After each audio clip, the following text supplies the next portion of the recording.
Let's get it. 580 Sports Talk is live and direct on a Friday. That's right. We made it to the end of the week. Your reward is 3 hours plus of 580 Sports Talk today here on the Sports Voice of Kansas. 580 WIBW FM 104.9, online at 580WIBW.com, and in living color on our video stream. Our YouTube channel is 580 Sports Talk. Our Facebook page is WIBW News. However you are interacting with the program today, listening, watching, live or on archive, podcast, delay, thanks for hanging out. Thanks for being a part of the audience here for this Friday, August 15th edition of 580 Sports Talk. My name is Dan Lucero. I will be mostly solo today. I believe Brendan Dworzinski will pop in for a bit later on. Spencer Dupuis is off today. And I'm delighted to be with you for the next 3 hours and change, because we'll have a little overtime today ahead of Royals baseball. The Kansas City Royals back in action tonight at Kauffman Stadium, continuing this 10-game homestand with the first of three tonight against the Chicago White Sox. First pitch at 7:10. Pre-game coverage starting at 6:30 on the Royals Baseball Network here on 580 WIBW and FM 104.9. That means we'll have an overtime conversation of the day between 6 and 6:30, and then we'll pass the baton to the Royals Baseball Network. And it is not just the Royals who are in action tonight. It's game 2 of the preseason for the Kansas City Chiefs. The Chiefs and the Seahawks tonight. We would call it the Dan Lucero Bowl, potentially. It's been a while. I'm trying to remember last time the Chiefs played the Seahawks in the regular season. I think it was Christmas. Was it around Christmas 2-3 years ago? Because I remember watching it at my parents' house. So it would have been around a holiday. Would have been around a major holiday, Thanksgiving or Christmas. And I remember it being really cold at Arrowhead, and the Seahawks having no chance. I think it was the last time those two teams played the regular season. Seahawks and Chiefs, preseason game number 2 tonight, 9 o'clock kick. You're going to burn the midnight oil for this one. Of course, if you would like to hear Mitch Holthus on the Chiefs radio network, that game will be broadcast over on our sister station, the Big 94.5 Country tonight. Pre-game coverage starting at 8 p.m. ahead of that 9 o'clock kick. That's 7 o'clock Pacific time, the game up at Lumen Field in Seattle. So let this serve as something of a pregame show for both the Chiefs and the Royals today. We're going to talk plenty of football on the show. We'll look ahead to preseason game number 2. Who needs to play well tonight for the Chiefs? I don't think it's a long list. We've talked about this since the beginning of camp. Most of the roster spots are spoken for. There's not a whole lot up for grabs as far as who's going to make the 53-man roster. There are certainly many guys who can make it harder to cut them from the 53-man roster. But for the most part, I think a lot of the hard decisions are made, or at any rate, will probably be made after tonight's game. Preseason game number 3, let's be real honest about it, that is going to be a game for players who are about to be cut to put some stuff on film for another job. An audition for other teams. That's what preseason game number 3 is probably going to be, certainly for the Chiefs. Preseason game number 2, I would not expect Patrick Mahomes would play tonight. I would not expect Travis Kelce would play tonight. I would not expect Chris Jones would play tonight. And I think there will be a bunch of other starters that follow the lead of those future Hall of Famers on this roster. So it's not going to be a game where you see the stars come out, but it's still a very important game for a lot of guys. And we'll talk about which players need to have good showings today. Not all of them are starters. One of them is. And I'll talk about who I think needs to have a good performance tonight. Of course, we'll look for your thoughts on that as well. The text line, 785-272-9429, and in the YouTube comments on our YouTube stream, 580 Sports Talk. We'll also continue our countdown to Chiefs kickoff. It's 21 days away now. 3 weeks from a real Chiefs game. Week 1 in Brazil against the Chargers. And number 21 for the Chiefs is Jaden Hicks. We just missed it. We were 2 days out of sync, Mitch Holthus and I, on the countdown to kickoff and the training camp report. Because we could have had We could have had Mitch do his insights on Jaden Hicks today instead of having those 2 days ago when it wasn't his day. It was Drew Tranquil's day, 23 days. But I have some thoughts on Jaden Hicks and his skill that I think is one of the things that gives me optimism that the Chiefs are going to be better in 2025. And to be clear, when I talk about the Chiefs being better, I don't mean I think they're going to go 16-1 or 17-0. They could be better, quite a bit better, and win like 12 or 13 games. They got every break in close games last year. Maybe that doesn't happen in 2025, but maybe they don't play in as many close games because maybe they beat some teams up. And one way to do that is a factor that I think Jaden Hicks is going to play a big role in. So we'll talk about that. We'll continue our Chiefs countdown to kickoff. Also, our two great guests today are Chiefs related. Coming up at the bottom of the 3 o'clock hour, it's our Chiefs insider, Matt Derrick from ChiefsDigest.com. You get Matt's inside info on what he expects to see in preseason game number 2, what he believes about the Chiefs coming out of training camp. So Matt Derrick at ChiefsDigest.com joins us at the bottom of this hour. And once again, in absentia, Mitch Holthus at 5:25 for a training camp report presented by Hy-Vee and Azura Credit Union. Mitch, of course, will be a little busy around 5:25 this evening, but he did send us his preseason game number 2 checklist, and we will have that for you as our training camp report later on today. So plenty of Chiefs to get to. We'll also talk some Royals baseball. When you talk about this team in the context of the playoff race, more and more you're starting to sound like the line from Dumb and Dumber, right? So you're saying there's a chance. There is a chance. We went through the playoff odds yesterday. They're not particularly good, but they do exist. I'm a firm believer. Until you are mathematically eliminated, as long as you got a pulse, you're still breathing, you're still alive. I think the number of wins the Royals need is probably the same as I would have told you it was after the All-Star break. And the Royals have played around 500 balls since the All-Star break. I think they're 13-11. That's the good news. Bad news is they're running out of games in which to get those wins. The good news is it's not impossible. The Royals just have to get back to doing 2 things that they did last year and haven't really been able to do as well this year. But if they can get back to those things, and they are not particularly tall tasks, even for a team that, as we talked about yesterday, has had their pitching staff ravaged by injuries, I'm not asking for this team to become something that it isn't.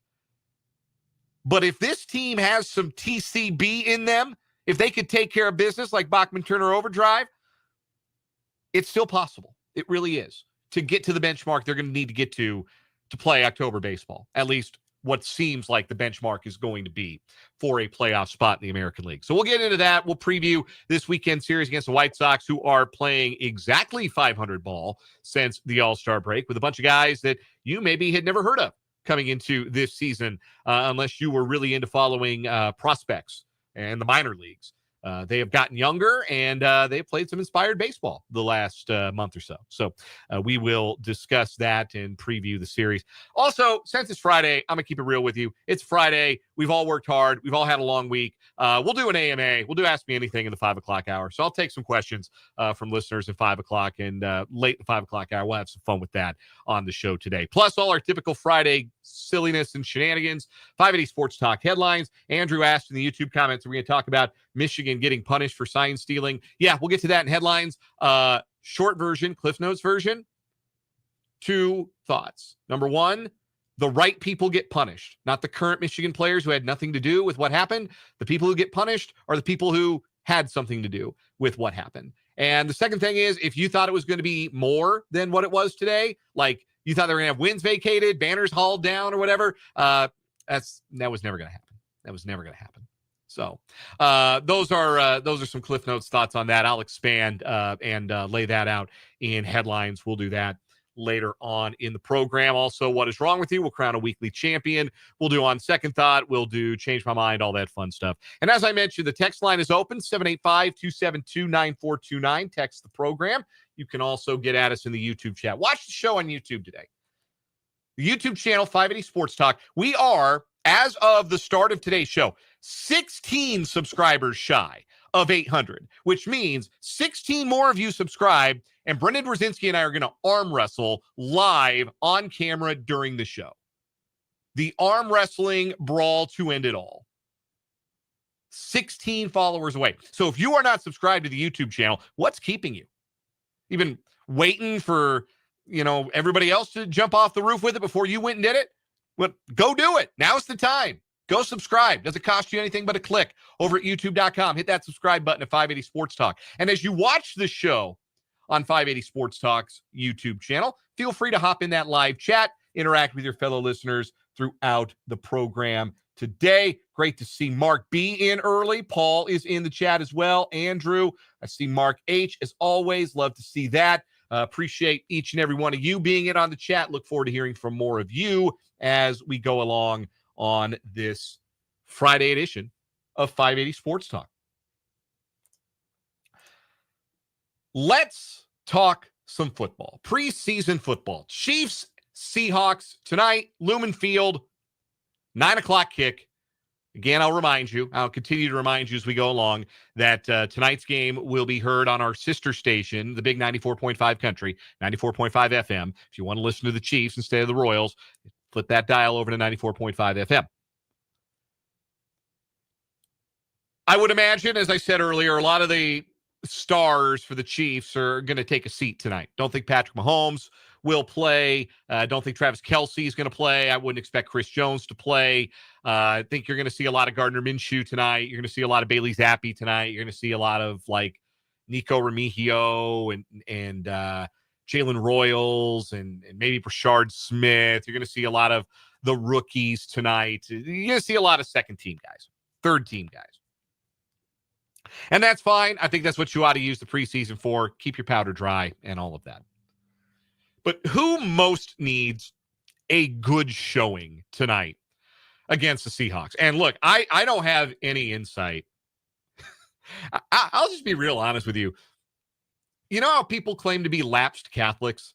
You ever heard that term? I'm a lapsed Catholic. Like I grew up that way, but I don't really observe, maybe only observe like a ritual or two, or I don't go to mass anymore. People say they're lapsed Catholics. I'm not talking about myself, but I know I've heard that term before. I'm a lapsed Seahawks fan. I observe that when they win, it is good. And I observe that they have some good and fun players that I personally like on defense, Devin Witherspoon, Byron Murphy.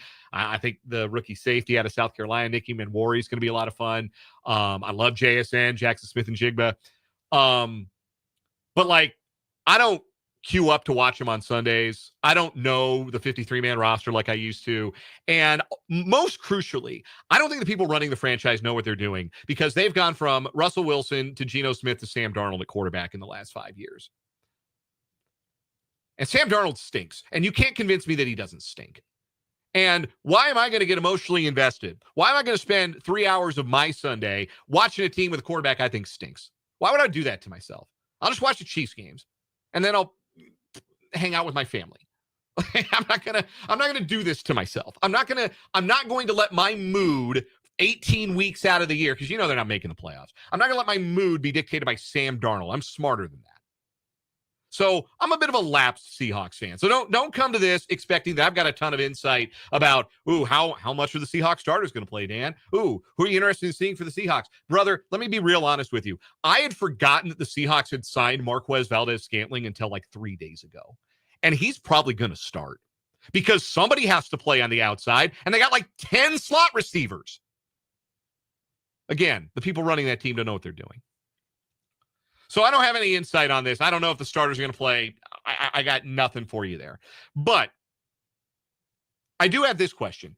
Who needs to have a good game for the Chiefs tonight? Who needs to have a good showing to feel good about their spot on the 53-man roster? I think there are a handful of guys for whom tonight is particularly important. I think you look at cornerback, And didn't think Najee Johnson had a particularly great game in the preseason opener against the Cardinals. I think he's probably going to play a lot tonight. Maybe play some like starting snaps, and I think we'll see him a lot in the first half. And again, I think there is an element that is a continuation from last year of getting Johnson back up to speed. He's somebody clearly that Steve Spagnuolo trusts, knows the defense, versatile, all the things that they want in a defensive back, helps him on special teams, all that good stuff. But he's been like outside corner number 3 or 4 on the depth chart. And I think you would like to feel a little better about how he's coming into 2025, because he didn't inspire a great deal of confidence last season, and he didn't inspire a great deal of confidence in week 1. But if he were to play well tonight, again, playing on the outside, the Seahawks outside receivers, bums. How do I know that? Marquez Valdez-Scantling is going to start. That's how I know. Najee Johnson, I think, has to have a big game today. This is also probably Josh Williams' last chance to prove that he belongs on the right side of the 53. It might just be a numbers game with Williams, but if he goes out and outperforms Johnson, how do you justify keeping one over the other? Especially because Williams has good NFL tape out there. Not as much of it as he would have liked last year, but we've seen him play well and make plays in big games, and we've never seen that from Najee Johnson. So I still think that's a little bit up for grabs. You can throw Chris Roland Wallace in that bucket too. He had a great first preseason game, and I just can't see him not making this roster. I think they'd regret cutting him. I think they would live to regret cutting Chris Roland Wallace in a way that I don't think they would if Williams or even Johnson weren't on the 53-man roster. But it's those two guys, I think. We'll be watching them pretty keenly because I bet they play a lot of snaps. I wouldn't be surprised they share the field quite a bit. Same goes for the running back position. Need to see a little burst from Elijah Mitchell in game. Brashard Smith, I want to see more from him. He was dinged up going into that first preseason game. I don't know if that finger is still an issue, but I want to see more of him. I'd like to see him earlier in the game. Didn't think it was a great sign that he only played in the second half in the first game. I want to see him earlier in this game, even if he's not out there with a first-team quarterback. Maybe get some snaps with some first-team offensive linemen. More about that in just a second. I want to see more of Brashard Smith. I want to see him in the passing game. I want to see that skill set that had the Chiefs really raving during the summer. Unless he's all the way backed up. It's starting to register on the Derrick Prince summer excitement, fall camp disappointment meter. And I really felt like this was different. I really did. Maybe it isn't. Carson Steele's another one. Look, I want to see Carson Steele in on some third down pass protecting situation. See if he can pass protect a little bit. They don't have that guy on the roster. That guy might not pop up on waivers. Are the Chiefs just gonna say, "Hey, Patrick, yeah, you're on your own, man. 3rd and 8. We're in a gun, and you're on your own." Blitzing linebacker. That's you, man. Just make him miss. Do your thing, Patrick. Throw with your left hand. He got to. No, they need somebody who they can trust in the backfield, sidecar either side of Patrick Mahomes on those third downs. Give Steele the look. Like if his listed position is fullback, let's see. Let's see if he can chip. Let's see if he can pick up a blitz. So interested in that running back group. Tight end, I think you've got 3 roster spots pretty solid. Robert Tunyon's moved pretty clearly into the catbird seat for tight end number 3, which means Jared Wiley, I think, will see a lot of playing time tonight. And want to see more from him. Want to see him work himself open, make some catches in some greasy areas, and show some of that yard after the catch skill that he did at TCU. He's another guy coming off of a bad injury. It might just not be there for him. This might be something like, because I think Wiley makes the 53. I've said all along, I think they're going to keep 4 tight ends. And this might end up being a year where Wiley's on the 53, but he hardly dresses. He only dresses if there's an injury to one of the other 3 tight ends. That's a very realistic possibility. And this ends up being a redshirt year for him. But I'd like to see some flashes from Jared Wiley because you just haven't seen it yet. There's one other guy that I think is really important tonight. And again, I don't know how much of the starters we're going to see, which means like, I think the important guys don't need to play tonight, like the most important guys. And to me, that includes Creed Humphrey at center, and Trey Smith at right guard, because those guys to me are not replaceable on the offensive line. You want to get Josh Simmons a series? I could live with that. That would be fine with me. But I want to see more Kingsley Sumatai at left guard. And I don't think his starting spot is in jeopardy. I don't at this point. But again, it was a small sample size week 1. And he had a couple of reps where he held his own and moved people in the running game. And I think he's going to be better this season, his first year at the position, against or blocking for the run than he is pass blocking. I think just that'll be his strength. I just think that's who he is as a player. But he had that one really bad rep where he got flung into the backfield on a pass rush situation. And you can't have more of those, because it would be very unfortunate if the Chiefs felt, oh, we've solidified left tackle, but now left guard's a sieve. That would not be ideal. So I think for the sake of confidence, for the team's sake, honestly, for our sake watching this team, and for Patrick Mahomes' sake, I'd like to see Kingsley for at least a series, and I'd like to see him play well. I'd like to see him pick up a stunt. I'd like to see him hold his own in pass blocking. I think there's a decent ceiling for him at left guard. If the Chiefs didn't think so, they never would have made the position switch in the first place. So I'm not writing him off because he had one bad rep in one preseason game, one bad rep out of 11 snaps. I'm not going to write him off. But I do think he could stand to play well tonight if he does indeed play. So those are my thoughts. I want to hear yours. Get in the YouTube chat, 580 Sports Talk on YouTube, or text the show with your thoughts, 785-272-9429. Have some more Chiefs thoughts when we come back from this timeout. Matt Derrick's going to join me for our Chiefs Insider. Mitch Holthus at the 5 o'clock hour. We got a lot of fun stuff to get to on this Friday. Thanks for hanging out on 580 Sports Talk.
3:31 on 580 Sports Talk. Matt Derrick's going to join us here in just a handful of minutes. Our Chiefs insider from ChiefsDigest.com. A couple of thoughts from the YouTube stream regarding the Chiefs preseason game tonight, game number 2 of the preseason against the Seahawks. I asked the question, who are you most intrigued to see tonight? Who needs to have a good game tonight? Mark B points out Chiefs need to nail down their third down back. I think they do. I think there is a decent chance it's not on the team, but I want to see some auditions for that tonight. And Carson Steele's a guy I think played well in preseason game 1. He was on the roster all last year. Give him a chance to be that pass protector.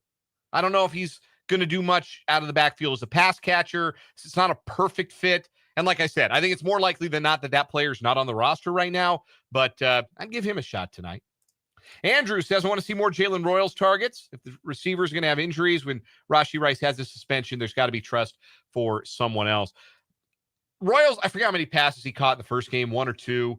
I would expect to see more of him tonight as well. I think that's a guy you're going to see quite a bit more of tonight. Because now that we know there is going to be a Rashee Rice suspension at some point, it's going to be midstream in the season and not right away, week 1, then you're going to have him up to speed and ready to go because he's a guy, and they pointed this out throughout camp, it's very similar skill set wise to Rashee Rice.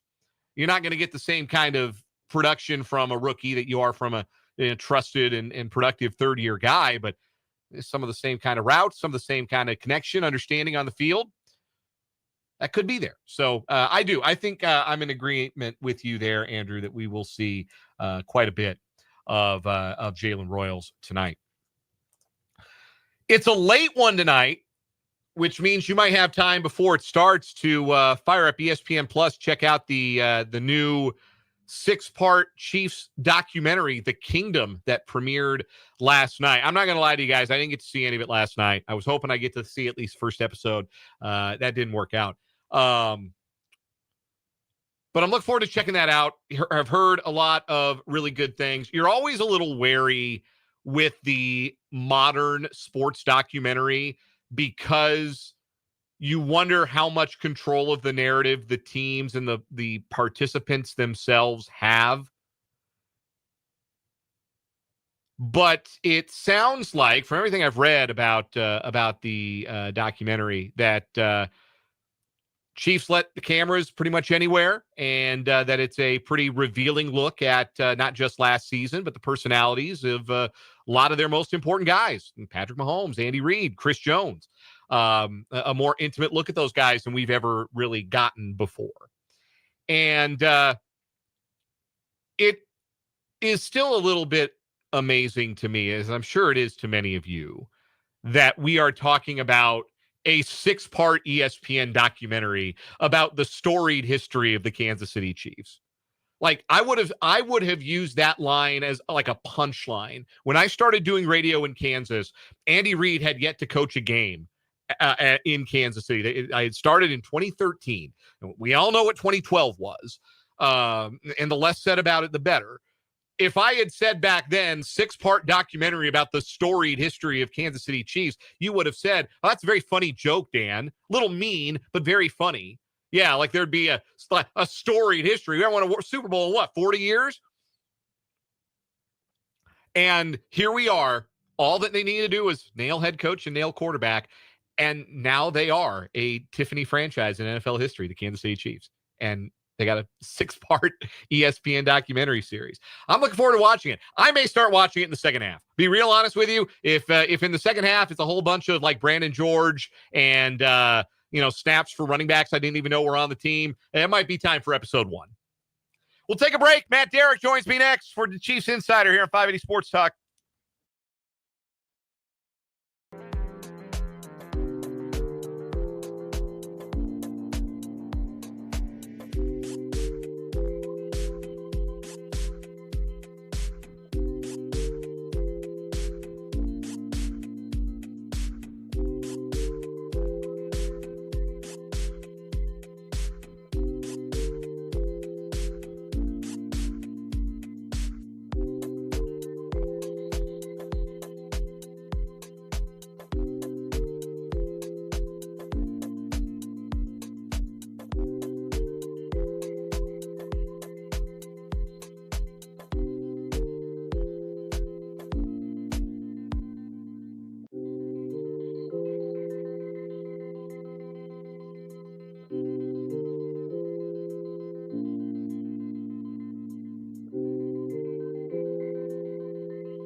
We are joined on the Fleming Place Wine and Spirits hotline by Matt Derrick of ChiefsDigest.com. He is our Chiefs insider here on 580 Sports Talk and joins us every Friday at this time. Matt, did you make the trip to Seattle, or will you just be having some Starbucks coffee in preparation for tonight's preseason game in Seattle? I guess I'll just be having some Starbucks coffee. Not there. Heard it was a great day out there in Seattle yesterday, and today it looks like clouds descending. So if any Chiefs fans have made it out there, I hope they made it out there yesterday. Yeah, or brought their ponchos tonight. That's probably a go-to for any trip to the Pacific Northwest. Make sure you keep that thing on you. What would you expect as far as who will not play tonight? Certainly doesn't sound like Patrick Mahomes is going to play. I'd be pretty surprised if any of the other 30-something future Hall of Famers on this roster play. How many of the ones do you think we'll really see tonight?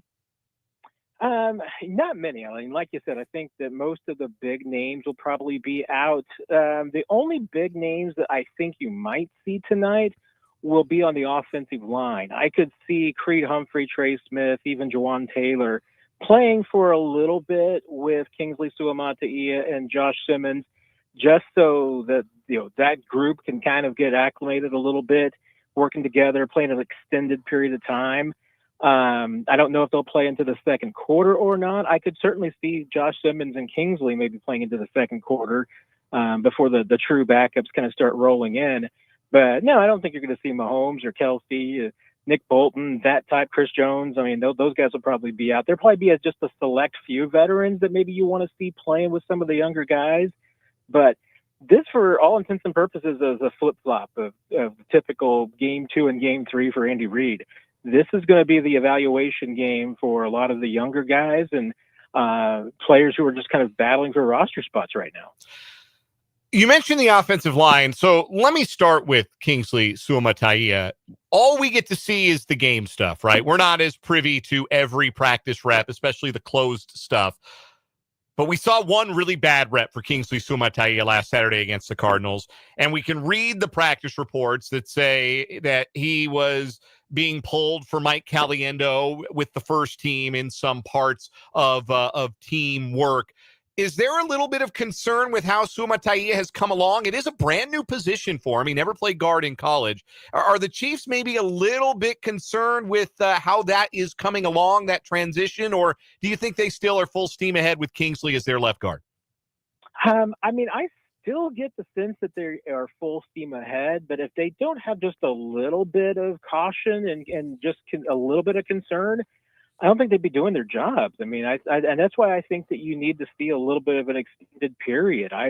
I'd like to see Kingsley play into the second quarter at least, just because I think you need to see more than just maybe even a couple of drives. You need to see a pretty good sample size from him. And, that was maybe what the problem was last year. Didn't get enough looks in the preseason to really, get a good look at him. And so if he plays a lot tonight, and then you're playing your starters a little bit more in Game 3 than you normally would, which I think there's a chance of that, then you probably end up getting a lot more look at him at guard this year than you did at tackle a year ago.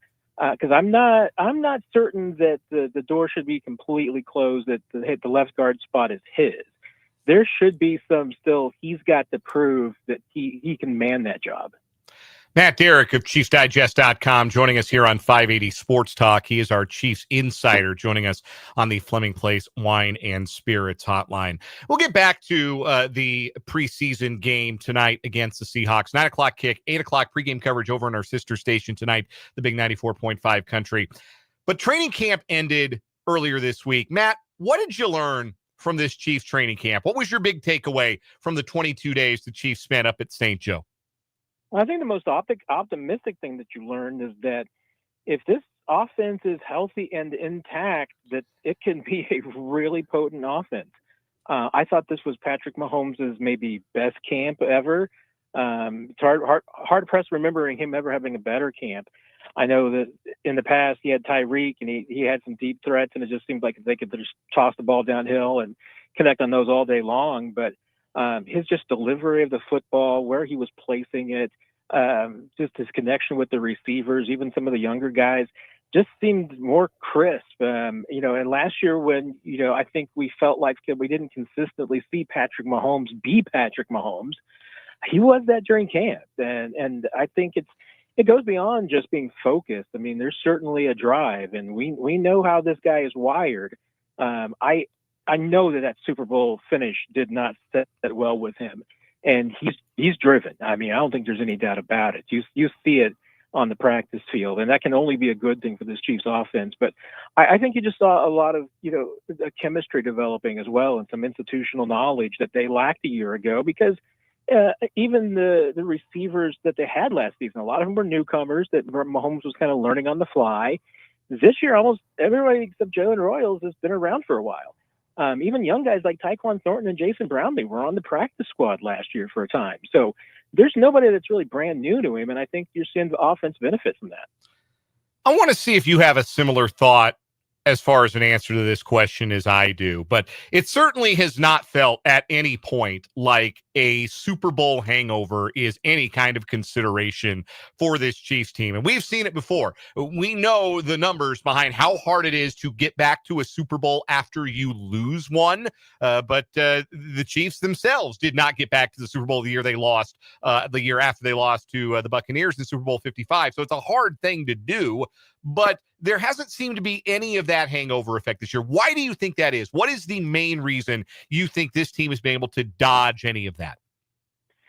I mean, I think it's generally speaking, the makeup of this team. I mean, if you come to the Kansas City Chiefs, and I'm not saying that everybody has to be wired the way that Patrick Mahomes is. I mean, we've heard it from enough people. He's one of the most competitive people that you're ever going to meet.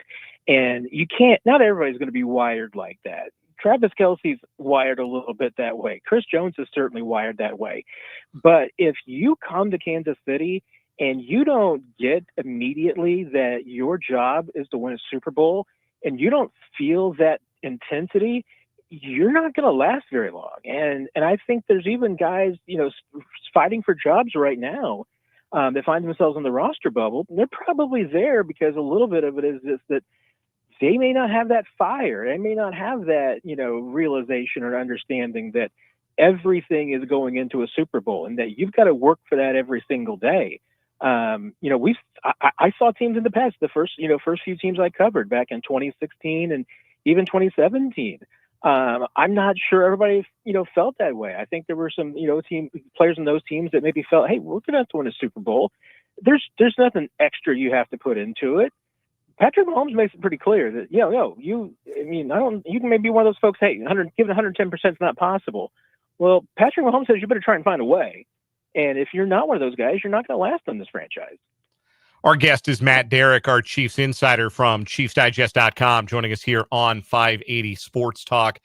Matt, give me a guy, since you got to be there at St. Joe and you got to see camp up close and personal, give me a guy on either side, even do both sides of the ball here, who probably isn't going to make the 53, but that stood out to you in a way that maybe you weren't expecting, and is a guy that right now you're thinking in the back of your mind, boy, I hope this guy can slip through the practice squad because I really like what I saw. Yeah, I've got a really good underdog on the defensive side, and I could probably go with two, but I think it's going to be really hard for some undrafted guys to sneak onto this roster. There's still a chance that one or two of them might. But Cooper McDonald, I thought, hey, he looks like an interesting linebacker. I thought Brandon George is a little bit bigger, more physical guy, and he had a really good OTAs. So I thought he might be the favorite. But I tell you what, Cooper McDonald just had an absolutely incredible camp. And like I said, he may not be able to squeeze onto the 53, but that guy's a football player. He just seems to always be around the football. He's a really long guy, too. Chiefs seem to be able to find these just diamonds in the rough as linebackers and turn them into productive players. And not saying he's going to be a Pro Bowler, but can he be what the Chiefs need, which is a minimum salary, four-phase special teams player who can come off the bench and maybe give you, half a dozen games a year when you need a backup and a linebacker? Yeah, I mean, I think he's got that kind of Ben Neiman gene in him. Might even be better than Ben Neiman. Who knows? But I think he's got that quality. On the offensive side, it is so hard because I mean, I think some of the guys that were under the radar who had great camps might actually make the 53, like Tyquan Thornton, Jason Brownlee. I mean, there's a reasonable chance that one of those guys won't and make the roster. And whomever is the loser is a good player. I don't think there's any doubt. I mean, they really had standout camps. I thought there was maybe a couple of days where I was like, hey, what happened to Jason Brownlee? And the moment I literally said that out loud, Dan, he caught the next pass and literally just had like maybe his best 2.5 practices from that moment on. Maybe he heard me criticizing him. I don't know.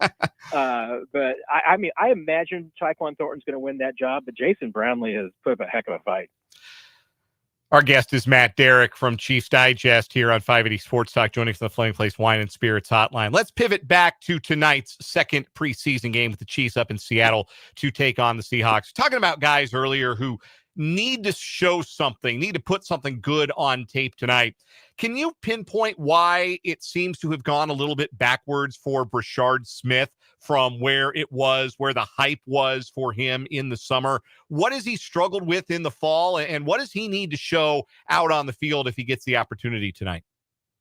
I think that a lot of the hype came from the fact that, he was a 1,000-yard rusher last year. And the idea was that he has progressed enough as a running back to be an NFL running back on day one. And I think that just got shown a little bit that his 1 year as a running back is not enough. He just needs a little bit more time, a little bit more seasoning. He's a football player, no doubt about it. And I still think that the Chiefs are going to find a way to get him on the field and take advantage of his skill set. But he is much more polished as a pass catcher, and that's where his skills are. And that's where I think that they're going to find a way to get him the football. If you can put him on the field as a running back and get him matched up on linebackers, which that's usually going to be what they see, he's going to absolutely torch some guys and may have some big, big plays. But as far as the, guy running between the tackles, it's all still new to him. And, 1 year of college football does not prepare you for NFL blocking schemes, NFL defensive line, and what you're going to face. I think he'll get there. I mean, I don't think there's any doubt.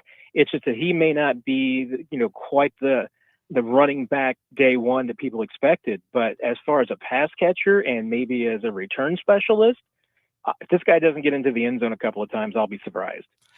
Over on the defensive side of the ball, we've been talking about the defensive backs, the corners in particular, and how that room is so crowded and talented that there may not be room on the 53 for a guy who's started games for Super Bowl winners in Josh Williams. But at this point, how do you keep Chris Roland Wallace off the 53, right? Like he seems to always be around good things. He made plays, had the interception in the preseason opener against Arizona.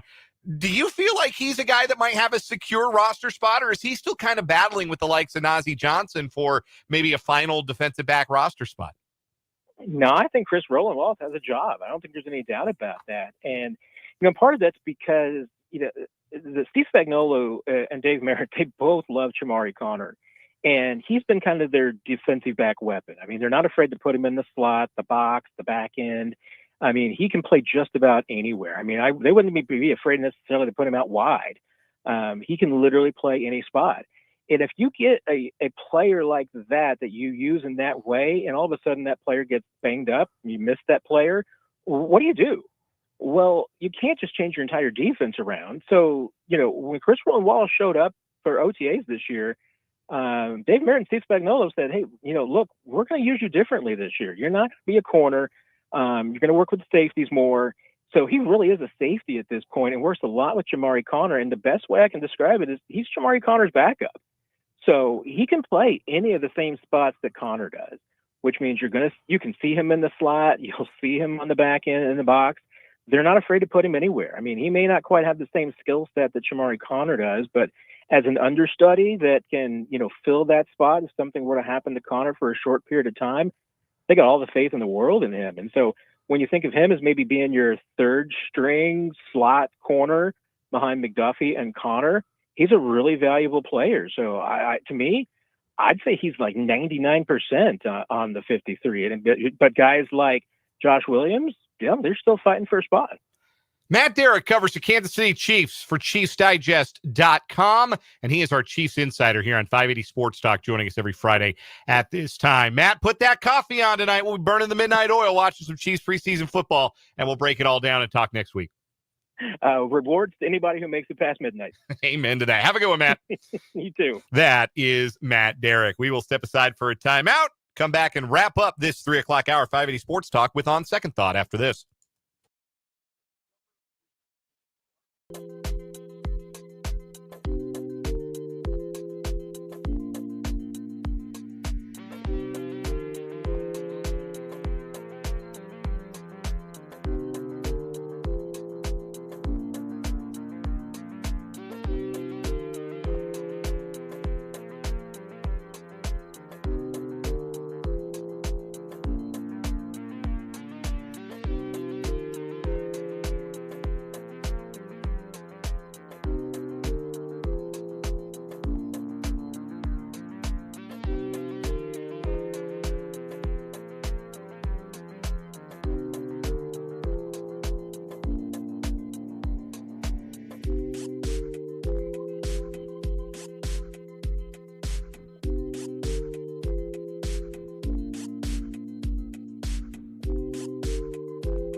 On second thought, I was pretty convinced when the Royals made their trades at the trade deadline and brought in 2 pitchers from the San Diego Padres in exchange for Freddie Fermin that Ryan Bergert would head to the minors and that Stephen Kolek would be the guy most likely to make starts. And that when we did see Ryan Bergert, his long-term future was most likely as a reliever. Well, the 25-year-old right-hander has turned in a pair of impressive starts to begin his Royals career. He's going to pitch again on Sunday at the K in the finale of this upcoming 3-game series against Chicago White Sox.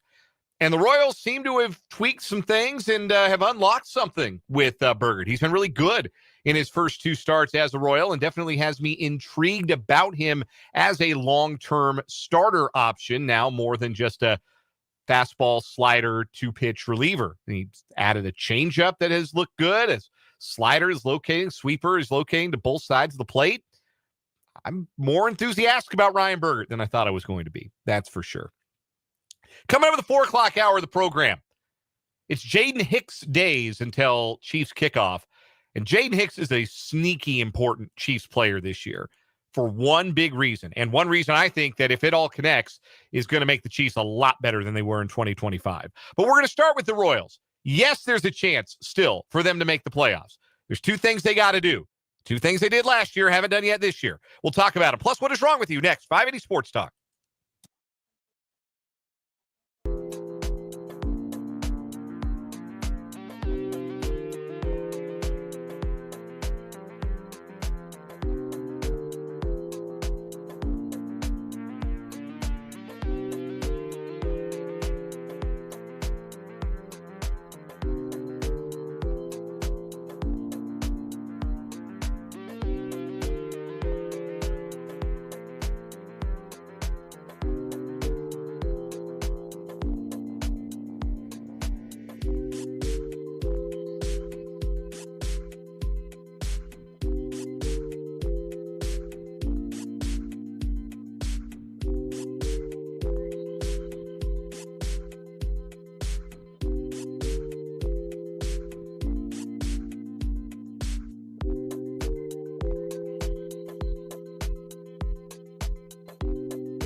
Let's get it. Hour number 2 on this Friday here on 580 Sports Talk.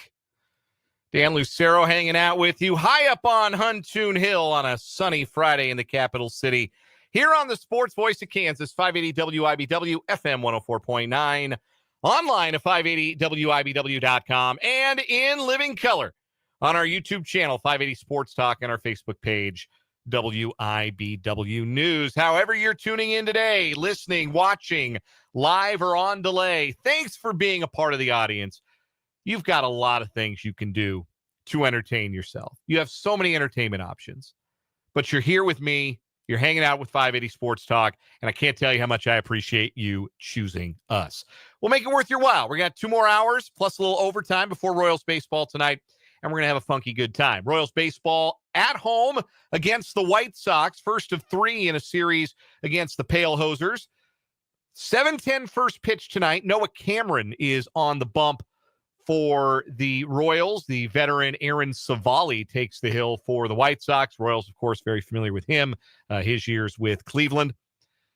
Pre-game coverage will start at 6:30, so we'll have a 580 Sports Talk overtime conversation of the day in that 6 o'clock hour, taking you up to the Royals Baseball Network coverage at 6:30. Chiefs Radio Network coverage of the Chiefs preseason game in Seattle tonight can be heard on our sister station, the Big 94.5 Country. Pre-game coverage at 8 p.m. and the kickoff at 9. And let me be real honest with you, folks. I'm going to be up and watch every snap of this game because I have to, because it's my job. This is what I do. If you are up a minute past midnight watching Chris Oladokun scramble drills in the fourth quarter, you are some kind of fan. You are some kind of devoted. And I'm not going to make a joke at your expense or be mean at your expense. I'm not going to question your sanity, though I could. I'm just saying you are a certain kind of fan who would watch every snap of preseason game number 2. I've never been, to my own devices, a big preseason football guy. When I worked in a market like Nebraska, where I didn't really talk a whole lot of pro football, I wasn't really grinding the preseason football tape. But this is my job, and this is what I do, and these are the things I do for work. There's a lot of stuff in this I would do anyway for the love of the game, literally. Watching preseason football, that's why they pay me. Let's just put it that way. That's one of the things I get paid to do. There's a lot of stuff that's a labor of love in this job, and I'm a very, very fortunate man to be able to say that much of my job is a labor of love. But there are some things that I'm gonna need to see a check for this. And preseason football, top of that list. But it's the Chiefs and the Seahawks tonight. Of course, the big question for me, I'll get to it on time. This will actually be really nice, to be honest with you. And Mark B points it out that I gotta get my kiddo to bed. We haven't had any problem getting Asher down before. I would say probably 8:30 is about the latest that he would fall asleep. That's not the latest we've gotten him into the crib, mind you, but that's about the latest that he would fall asleep. If he's got, some sillies or he's overtired or whatever it is, or he slept really good last night. So it might be a little later tonight. Yeah, but 9 o'clock, man, I'll be ready for that. I'll be ready to rock. You know where my wife will be? Asleep. I can almost guarantee you that will be the case. As many of you who are listeners know, my wife is a teacher and teaches in the city of Topeka and teaches grade school. And this is week 1, back at school with kids.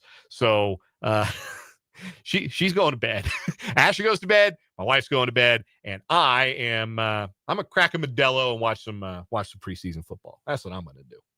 Anyway, but if you're unable to watch, obviously, you want to listen to the game, it's on our sister station, the Big 94.5 Country. We'll get back to some preseason football. We'll get back to the Chiefs here in a little bit. Later on this hour, we'll continue our countdown to Chiefs kickoff. We've been going day by day, player by player. And number 21 for the Kansas City Chiefs, as we are 21 days away from the Chiefs and the Chargers in week 1, is Jaden Hicks, who we talked about earlier this week with Mitch Holthus. If you missed that conversation, that was Wednesday's training camp report with Mitch. So go check out Wednesday's show or the podcast. Find it on Spotify. Search 580 Sports Talk on Spotify. It's at our website, 580wibw.com. But we're not going to rehash that, but something that Mitch said and a skill set that Jaden Hicks has, I think is going to be super valuable as his role expands for the 2025 Chiefs. And it gives him a chance to get back to something that really they haven't done the last 3 years. So we'll talk about that a little bit later on. We've also got What Is Wrong With You coming up. Going to crown a weekly champion. See if we can take down yesterday's winner who supplanted the Monday champ. Leave the phone alone. The guy who broke into a business because his phone was in his car and they were closed and he wanted his phone. So he threw a rock through their door to try and get back in so he could get his phone. So it's a good story. We'll see if we can take it down later on What Is Wrong With You. Still have a Mitch Holthus training camp report later on, 5:25. Again, Mitch will be pre-recorded today, but he'll have his checklist for game 2 of the preseason tonight. And I'll do an Ask Me Anything in the 5 o'clock hour because it's Friday and it's been a long week for everybody. So we'll have some fun. I'll take your questions, sports, non-sports, whatever. You ask, I'll answer. That's the deal. We'll do that in the 5 o'clock hour, have some fun on our way out the door on this Friday. Your texts, 785-272-9429. Your YouTube comments, again, check out the YouTube stream, 580 Sports Talk. Chat's been active today. Appreciate seeing everybody in the chat. Very active chat today. Good to see Cameron. Good to see Overbrook Quilt Connection Safari. That's a new commenter today. New viewer today. Appreciate seeing you, OQCS. It's a little bit of a clunky abbreviation, but by any name, thanks for being here. Appreciate you. We got a lot of the regulars in today. It's going off in the chat today, so appreciate seeing you guys there. And get your questions in for the Ask Me Anything later on in the show. I do want to talk some baseball, though, because we got that coming up here tonight at 580 WIBW FM 104.9. Royals and White Sox open up a series tonight. The playoff odds are grim for the Royals. They're around 7%, depending on who you ask, maybe 7.5%, Baseball Reference. They are 60-61 entering tonight. Now, at the All-Star break, we looked at the Royals and said they got to find a way to get to 86 wins. 86 wins is the number. That's probably going to be enough to get into the playoffs. How do we know? That's what got into the playoffs last year. 86 wins has kind of been the bare minimum. You've needed at least 86 to get in, and we have a small sample size of the 6-team playoff format, but that's been the floor to get in, the bare minimum to get in the last couple of years of the 6-team playoff format. And that is still the pace right now that the current third wild card team in the American League, which is still the Yankees, although Cleveland all of a sudden can't lose. It helps that they're playing some truly crummy baseball teams. They played the White Sox, they played the Marlins, they played the Rockies. Like, it's an extremely soft portion of the schedule. I feel like I'm going to look up and they'll be playing like the Everett Aqua Sox or somebody next. Like, man, do you guys play anybody good ever? Cleveland's red hot against the Dregs. And they're only half a game behind the Yankees right now for that third wild card spot. But the Yankees are on pace, and they hold the spot right now. They are on pace for 86 wins. So again, that's the number. And it's simple math. The Royals have 60 wins. They've got 41 games left. They need to win 26 of those 41 games. That's not an easy task. It's not. And the thing that has made it difficult, and we touched on this a little bit yesterday, but I really think the broader impact of having lost Cole Reagans, of Seth Lugo struggling, of the breakout season of Chris Bubich being interrupted by injury, the teams that have a frontline guy at the top of their rotation, you feel like you have guaranteed win day every time that guy pitches. And the Royals last year felt like they had guaranteed win day when it was Reagans or Lugo. And that obviously isn't how it works. It's never been we're a long way from Denny McClain going 31-6 for the 68 Detroit Tigers, right? Like, you don't typically see starting pitchers win all of their starts, but it's an attitude. It's an attitude that permeates your clubhouse. Oh, that guy's pitching? We ain't losing today. And the Royals haven't had that guy this year. And that makes it really hard to go on those long win streaks or those stretches where you win 8 of 10, 9 of 12, when you don't have what feels like guaranteed win day every 5 days or twice every 5 days. And the Royals don't quite have that. So here's the situation that the Royals find themselves in. They got to win 26 of their last 41 to get to 86 wins, which has them in with a chance. Let's give them 5 this week at home. Let's just break the schedule down into pieces. They got 7 games left on this homestand. 3 against the White Sox, 4 against the Rangers. Let's give them 5 wins. That would be easier if you sweep the White Sox because the Rangers they've been kind of uneven, but they're about like the Royals. They're very similar. They got a very similar record. They're 500 baseball team.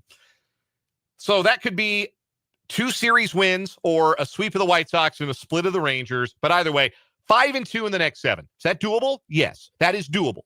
Even though the White Sox have played better baseball of late, even though the Rangers are a pretty similar team to the Royals, 5-2 is doable in that stretch. That's 5 wins. 21 to go. The 9 games after that, 3 on the road at Detroit, 3 on the road at the White Sox, 3 at home against Detroit. Can they go 5-4 in that stretch? Can they win the series in Chicago? That'd be 2-1.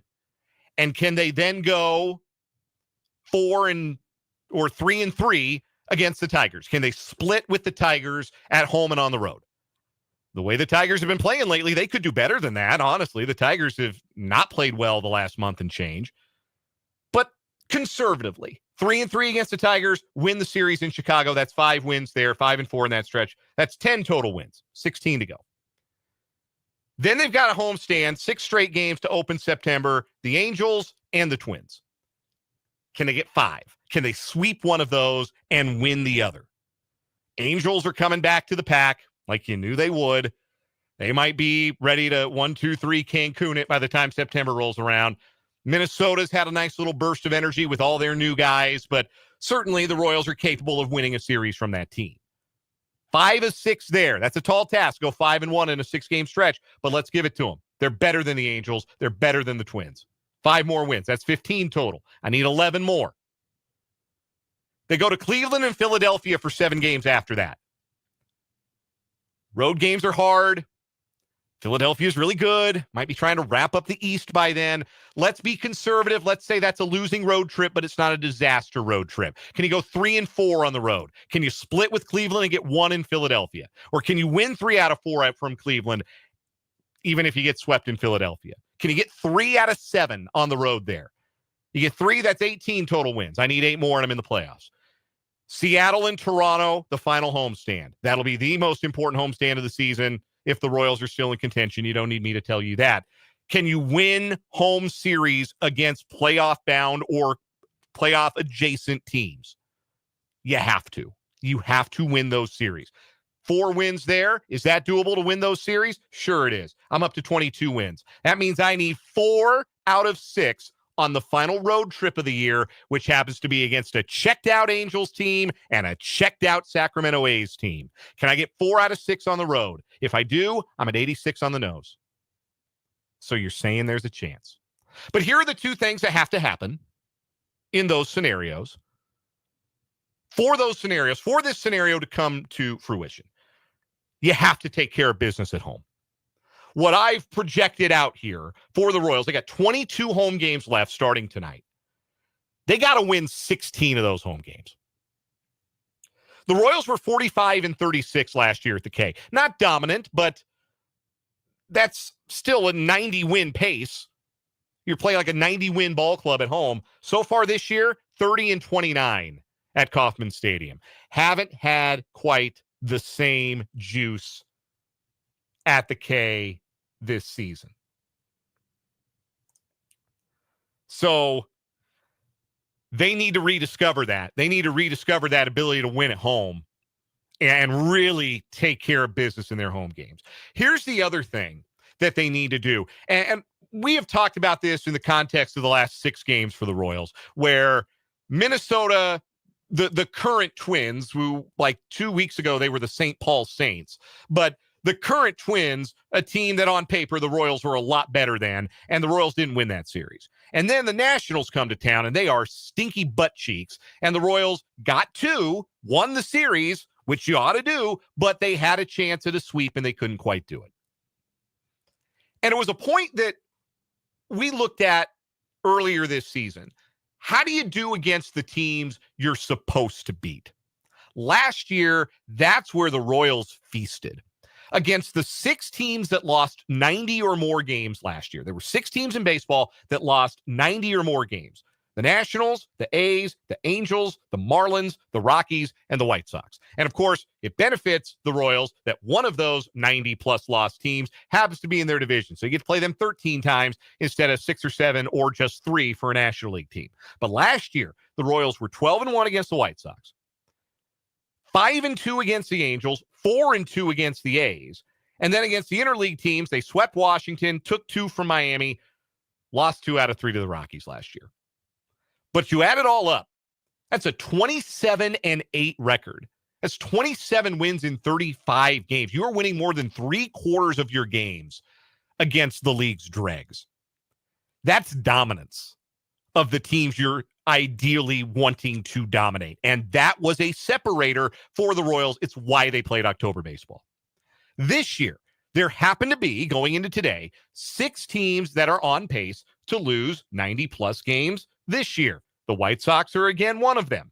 There's only one other team in the American League that fits that description this year. It's the A's.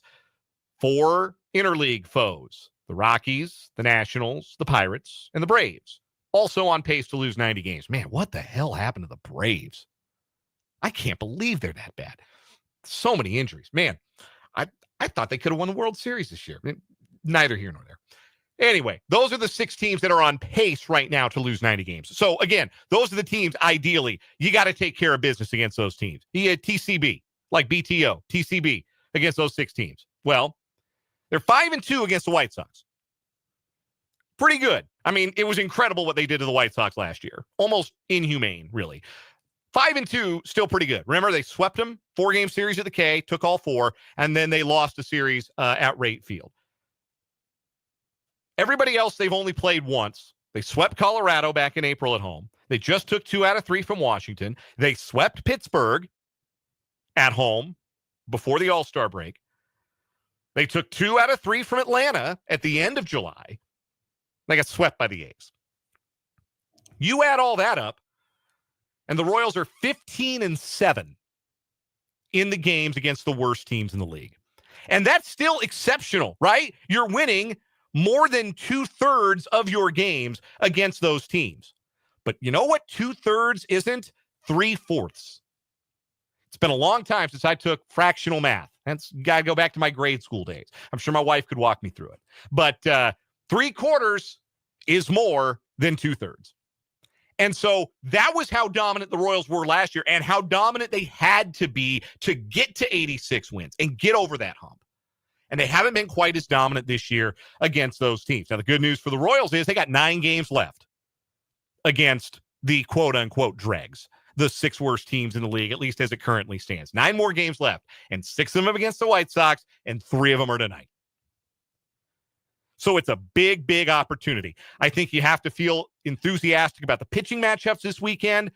Noah Cameron's been super, probably your best guy right this second. He goes tonight. Ryan Bergert's been very promising. He goes Sunday. You get Michael Lorenzen off the IL. It's him and not Bailey Falter on Saturday.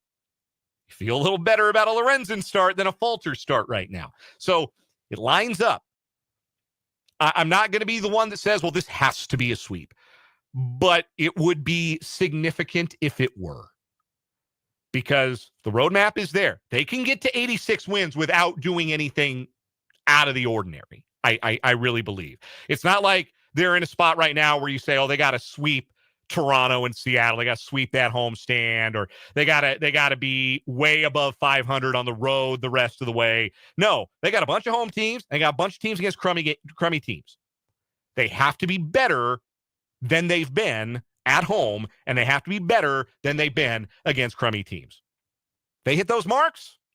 Yeah. Dumb and Dumber. I'm saying there's a chance. We'll take a time out here on 580 Sports Talk. Come back with What is Wrong with You? Crown a weekly champion next on 580 Sports Talk.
This is What is Wrong with You time here on 580 Sports Talk, and you may have noticed that it is still just me here on the program, which means we're going to have one story on What is Wrong with You today, and it will compete against our current weekly champion, and you, the listener, will get a chance to vote on who should be our weekly champ. Our current weekly champion, yesterday's winner, call it Leave the Phone Alone, gentleman from Redmond, Washington, who broke into an automotive repair shop because he had left his phone in his car.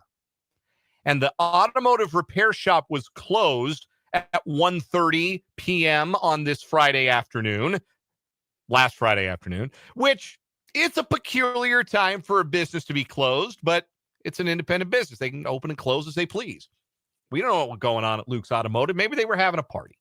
Anyway, guy left his phone in his car. He dropped it off to get serviced, realized he didn't have his phone, threw a rock through a window or through the front door of the place. Obviously, he was seen doing it, and it set off the alarm, and he's being charged with 2 crimes. He got charged with malicious mischief in the 3rd degree and criminal trespass in the 1st degree, all because he couldn't take the L on leaving the phone in his car. There's never been a text or a call or a meme or a round of like word cookies or anything I wanted to do so bad on my phone that I would have thrown a rock through the door of a business to break in and break the law in pursuit of my phone. Just going to have to hold that L. Just going to hang out at Luke's Automotive and wait. See what's in the area. Maybe there's a coffee shop across the street. It's Washington. Hey, go get yourself a cup of Joe and chill and wait. See if they reopen. And if they don't, oh well. Borrow somebody else's phone. Order yourself an Uber, buddy. It's not worth going to prison over. So that's our reigning champion. Here's my story today. There is a lot going on here. I couldn't come up with a title other than there is a lot going on here. Residents in a Van Nuys neighborhood, we're in Los Angeles for this story, are breathing a sigh of relief after authorities seized the train horns and burglar alarm at the home of a man who has allegedly been disturbing them with constant noise since May. According to the LAPD, I'm going to have to walk my way through this last name. Gary Boyadzian. That's probably not even close, but we're just going to call him Gary. How about that? 50-year-old Gary. Gary B. He has been intermittently blasting a horn from the roof of his home, a train horn, as well as his burglar alarm since May. May, June, July, 4 months of this, leading to multiple complaints from neighbors in the 6600 block of Peach Avenue. Gary B. was arrested on Wednesday evening after being previously warned that he would be taken into custody if the noise continued. He was booked into the Van Nuys jail station on suspicion of a misdemeanor, released early Thursday morning on his own recognizance. According to the captain of the LAPD, Christopher Zine, the agency is working with the city attorney to make sure Gary B. is fully prosecuted. Firefighters responded to the home and seized 10 horns, a compressor, and alarm panels. This dude's blasting train horns and burglar alarm all through the neighborhood. 4 months of it, and they finally arrested the guy. But there's two sides to every story, don't you know? Here's what Gary B. has to say. This is why. You will never guess. You were sitting here listening to this story thinking there's no possible way there's a good explanation for why this guy is sounding a train horn in the middle of the neighborhood just for whatever reason for 4 months. Why was Gary B. acting up? This is what he said. He said he's doing this because his ex-girlfriend's father has been terrorizing and torturing him for the past 20 years, and he's blasting the horn so law enforcement can do their job and serve justice against that man. He has told Fox 11 in Los Angeles, quote, "I don't know what else to do. My life is in danger. He'll kill me. He's capable of doing it, and he'll do it. Nobody in his life has ever talked to him the way I've been talking about him the past 2 months." He explained that their conflict began after he caught his ex-girlfriend cheating. He claims her father had him arrested 13 times back in 2013 in a period of 8 months, and also claims that her father got him fired from his job. "I do apologize for the neighbors," Gary B. said. "I'm sincerely sorry. I would be uncomfortable too. The noise is really loud, but my life is in danger. I don't know what else to do." So, you terrorize your own neighbors with noise pollution. Neighbor Bob, no last name, he's just Neighbor Bob, quoted in this article. "This man is up mowing his lawn at 2 a.m. He's working on cars, metal to metal banging all hours of the night into the early morning, and we all have other things to do." The specific charges Gary B. is facing have not been made clear. His next court date is scheduled for September 8th. So 4 months of this noise pollution for the LAPD to do anything about this. And They're money in Van Nuys, man. Like, I know there's like other stuff in the world to worry about, but like, you'd think there'd be some people with some pull up in Van Nuys, right? That could do something about this guy. But his claim is, I have to get the police's attention somehow. I must get the police's attention one way or another because my ex-girlfriend's dad will murder me if I don't. So, like I said, a lot going on there. So what wins today, folks? Gary B, the noise terrorist, or leave the phone alone? Who should be our What Is Wrong With You winner? Get your votes in to the text line, 785-272-9429. Get your votes in on the YouTube chat, 580 Sports Talk on YouTube. The phone story or the noise pollution? Whoever you choose will be our weekly winner on What Is Wrong With You. We'll come back and talk some Chiefs next on 580 Sports Talk.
The consensus appears, it's not unanimous, but it looks like Gary B, the noise terrorist, is going to be our weekly champion on What Is Wrong With You. Jeffrey in the YouTube comment called it Gary Ten Horns, and that's I really enjoy that. Let's get Brendan Dworzinski's thoughts as he joins us here on 580 Sports Talk. Brendan, the guy had 10 train horns. Where does one acquire 10 train horns that he just nailed, like he affixed them to a tree on his property and was just blaring them at random hours? All right. I'm gonna zag here while y'all are zigging. Where did he put them up? On a tree. Where was the tree? On his property.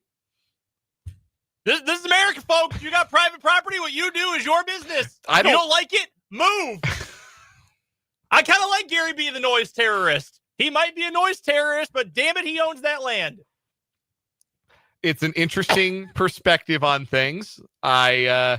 Listen, I got mad the other night when I was trying to put Asher to bed and somebody was mowing the lawn at like 8 o'clock, which there's enough daylight. You don't want to do it midday. Yeah. People work. It's a totally reasonable time to get out and mow the lawn. Like I'm not mad, but also I am trying to put my 14-month-old to bed. And so I was about to go and give that person a piece of my mind. And like, this is happening across the street. And I'm still like rage that there's noise. I don't want noise. I want quiet so I can put my kid to bed. I cannot imagine if my across the street neighbor had a train horn and a burglar alarm that they were just setting off every day for months. We have a neighbor about 4 houses down on a side street that very nice people. They've got this huge garage though. They work on cars and various other automobiles and vehicles. One night it must have been 7:30. So my daughter's getting put down to sleep. And they decided that they wanted to treat their property like it was like a demolition derby, and they brought Gravedigger to their house. And I don't think I've ever heard something so loud from multiple houses over. I did nearly go and say, like, hey, can you not? Like, I know I sound like the ultimate narc saying that, but like, right, bro, if you wake up what was at the time like my 4-month-old, you can put them back to sleep. Right. Yeah, that's how I feel about it. Like, it is in direct inverse proportion to how difficult it was to get them to sleep, right, or to get them to settle down. Like, there's some nights that I like, all right, bedtime going to be easy. Yeah. You get the signals, like you get the signs, and you know, all right, this isn't going to take much. I'm going to get halfway through Goodnight Moon for the 129th time. I think I can almost do it. It is. I can almost do it by memory now. I don't even need to have the book open. Good night, socks. Good night, clocks. Good night, bears, and good night, chairs. That's a good one. That's in the list of favorites in our household. I got a stack of about 6 or 7 next to the chair, and I go through them. And one of the ones I really like is Baby Hippo. It's time for sleep, because every page ends with Baby Hippo. It's time for sleep, and also the baby hippo in question, very cute. I'm a big hippo guy. I don't know if you knew that about me. Maybe my favorite zoo animal, the hippo. They look cute, but they're very mean. No, they're nasty. Very mean. They are nasty. They will bite through your skull without a second thought. I believe more hippos kill people than sharks every year. So, do you have the little blue truck? I don't think we have the little. That's a good one. Big fans of that one. Of the Krasinski household.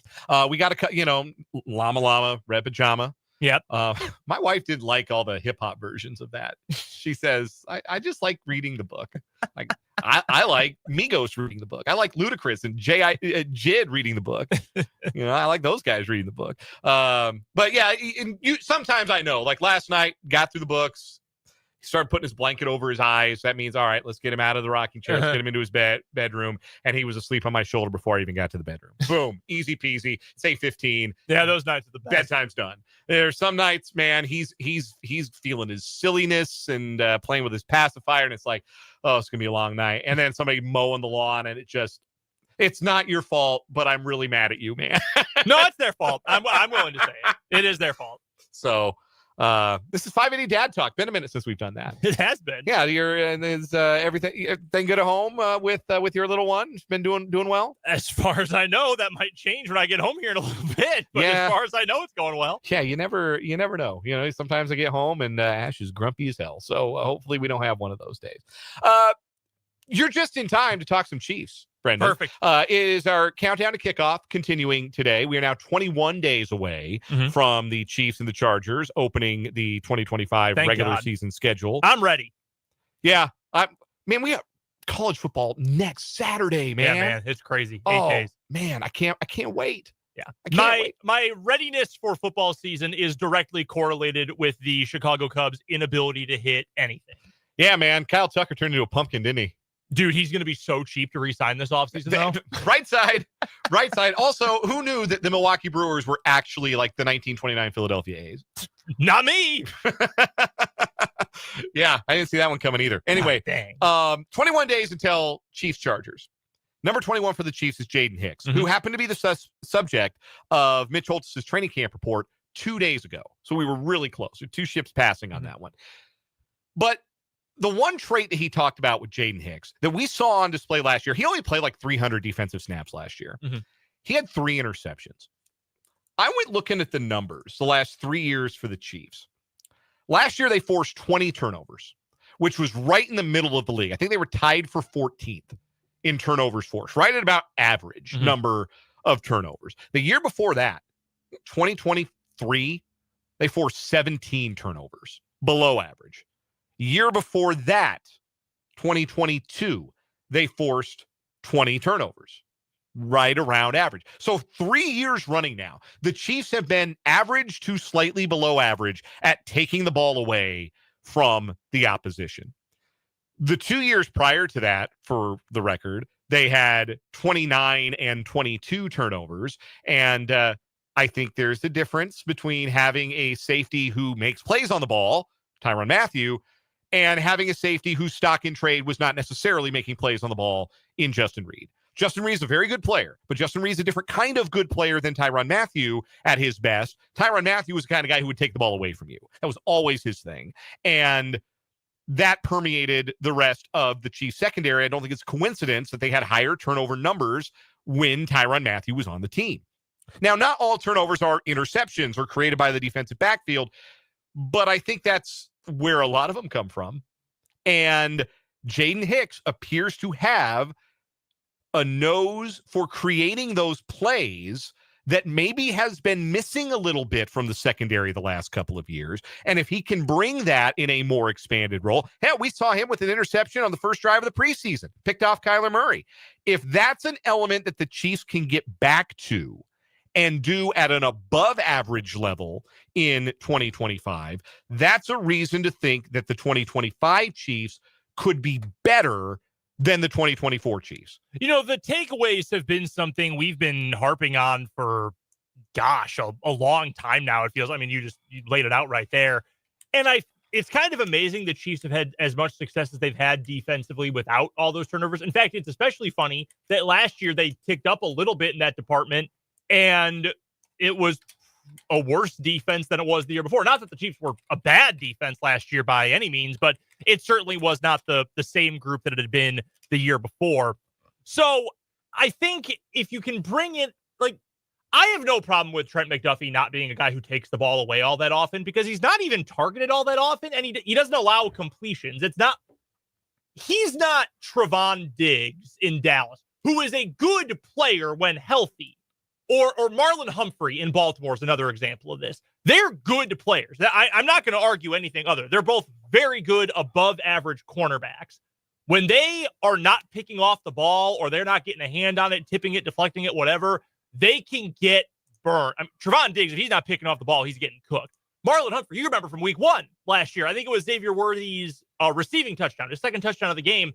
He fried Marlon Humphrey because he gambled for a pick, missed, and Worthy's too fast. You're not catching up to that guy. McDuffie's not like that. He's going to shut you down. He is like a shutdown slot, which is a super bizarre but awesome skill set to have. So you factor that in. You don't need him to be that guy. But when you've got a whole secondary that's not those guys, then it becomes a little bit more of an issue. And it doesn't have to be picks. It can be fighting all the way to the whistle, poking the ball out late, whatever it ends up being. As long as you've got some guys who can make plays on the ball, you're going to end up being okay. And I think Hicks can be that. We heard all the raving about his skill set coming out last year from Washington State in the draft. A lot of draft people, Dane Brugler, I believe, of The Athletic, said, hey, this is one of my favorite picks of the entire draft. And he was picked in the 4th round, if I'm not mistaken. Yeah. There's a lot of skill there. There is a lot of talent there. And I'm frankly really excited to see what this can become. Playing in the secondary is also a tough thing to do year over year. That after quarterback, I would argue, is like number 1 for the sophomore slump, because it's hard for guys to really break the rotation and play well as rookies. But if you do, teams then find some other thing to exploit in their second year. That's why guys like McDuffie, Derrick Stingley, Patrick Surtain. That's why they are the freaks, because they never had that drop off. And Hicks isn't a corner, but even at safety, teams say, okay, well, you're good at this, let's exploit you this way. I do think it's positive that he played really well at the end of last season. Kind of struggled against the Chargers in week 14 last year. I've got the advanced stats in front of me right now. But weeks 15 through 18, admittedly, not a murderer's row. He gave up 4 catches on 7 targets for a whopping 29 yards. 1 touchdown, 2 interceptions in those 4 games. That's awesome. And hit the, you want to go deeper into the expected points added and whatnot. I mean, he was putting up like legendary kind of numbers in those final 4 weeks. Hell, that Broncos game was a disaster and he still played really well. So I think there's a lot of signs that he can be that good. And as long as you've got somebody, because Cook's not really a guy who's going to take the ball away a lot. He'll probably more likely to force a fumble than get a pick. If you have somebody back there who can make a play with their hands, changes everything for this defense. Let me rephrase. It changes the ceiling of this defense. I think you can be a really good defense with a high floor without taking the ball away a lot. That's what the Chiefs have been. Your ceiling can go way higher when you can take it away. I think the potential for more turnovers is one of the reasons, and it might be the biggest reason. I think the other reason, 1A and 1B, if you want to call them that, is I do think the explosive element will return to the Chiefs passing game in 2025. I fully expect that to be the case. And I think those two factors, if we get them both, if the Chiefs are indeed better at taking the ball away and they do return that explosive element, I don't think they're going to win 15 games again, but I think they could be a more dominant 13-win team than they were a 15-win team last year. And if both of those things happen, I think it's not out of the question they could win 15 again. Mm-hmm. It's a tougher schedule, I think, this year than last. But I really believe that the potential exists for this version of the Chiefs to be better than last year's version. Oh, I agree completely. And Hicks is a big part of the reason why. Because, and again, Justin Reed was a good player, a good Chief, a Super Bowl champion, but that was an element that he didn't really bring to the defensive backfield. If we're going to see that with Jaden Hicks getting more snaps, and Hicks is a guy who picks off 4 or 5 passes, forces a fumble here and there, all of a sudden you're talking about more opportunities for the Chiefs to score, more games where you're able to take more comfortable leads, a little less Sajida on the part of the Chiefs kingdom, and a much more enjoyable 2025 season in that fashion. There's also something to be said if you expect this Chiefs offense to be more explosive this year, and I do think it'll be a more explosive. I mean, it almost can't not be more explosive than it was last year. You take the ball over at the 40 instead of getting a punt at the 20 or whatever. Way easier to score on 1 big play or 2 big plays than, all right, we're going to have to go 80 yards after a punt, and we're going to have to move it 5.1 yards at a time. Like complimentary football. Every coach you've ever talked to will tell you how important that is. And I think the Chiefs can be better in that particular area this year, is having offense complement defense and vice versa. Want to hang out for Change My Mind? Absolutely. We'll do it after this break to wrap up this 4 o'clock hour, 580 Sports Talk.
All right, changed my mind, Brendan Dworzinski.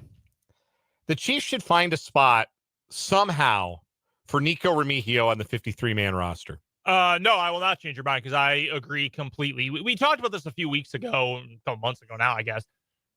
Finding, for guys who are at the bottom of your roster, you have to say, are you really good at something? You're just like, yeah, you're like a fine, solid player. No, I think if you've got a skill that is not transcendent, but is different, unique, and good, legitimately good, that the other guys on the roster are not going to bring to the table, you keep that guy around. And Nico Remigio is not just a kick returner, but he's a really good kick returner. And for a team that has struggled to find that guy lately, I'm keeping him around. No doubt. I'd keep him over, sorry, Jason Brownlee. I know the allure of a big body. I have wanted to answer that siren song for years too, but I would take Remigio and what he brings to the table.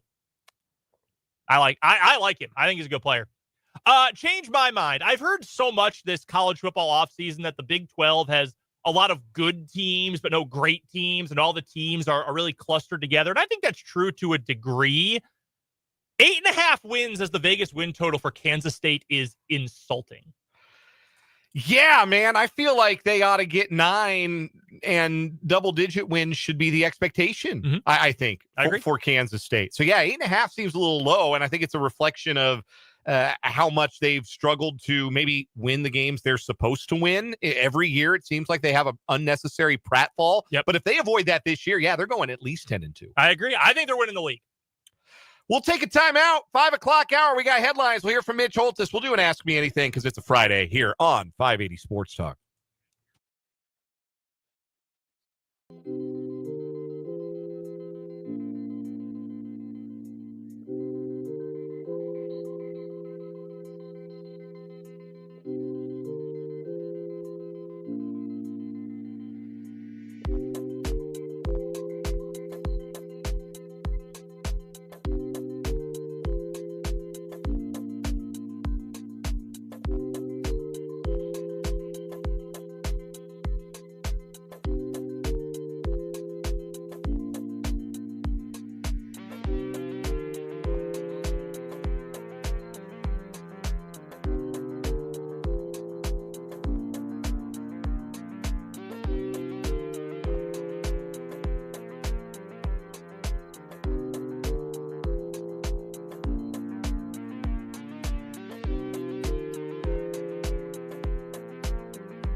Let's get it. Final hour of the day, final hour of the week here on 580 Sports Talk.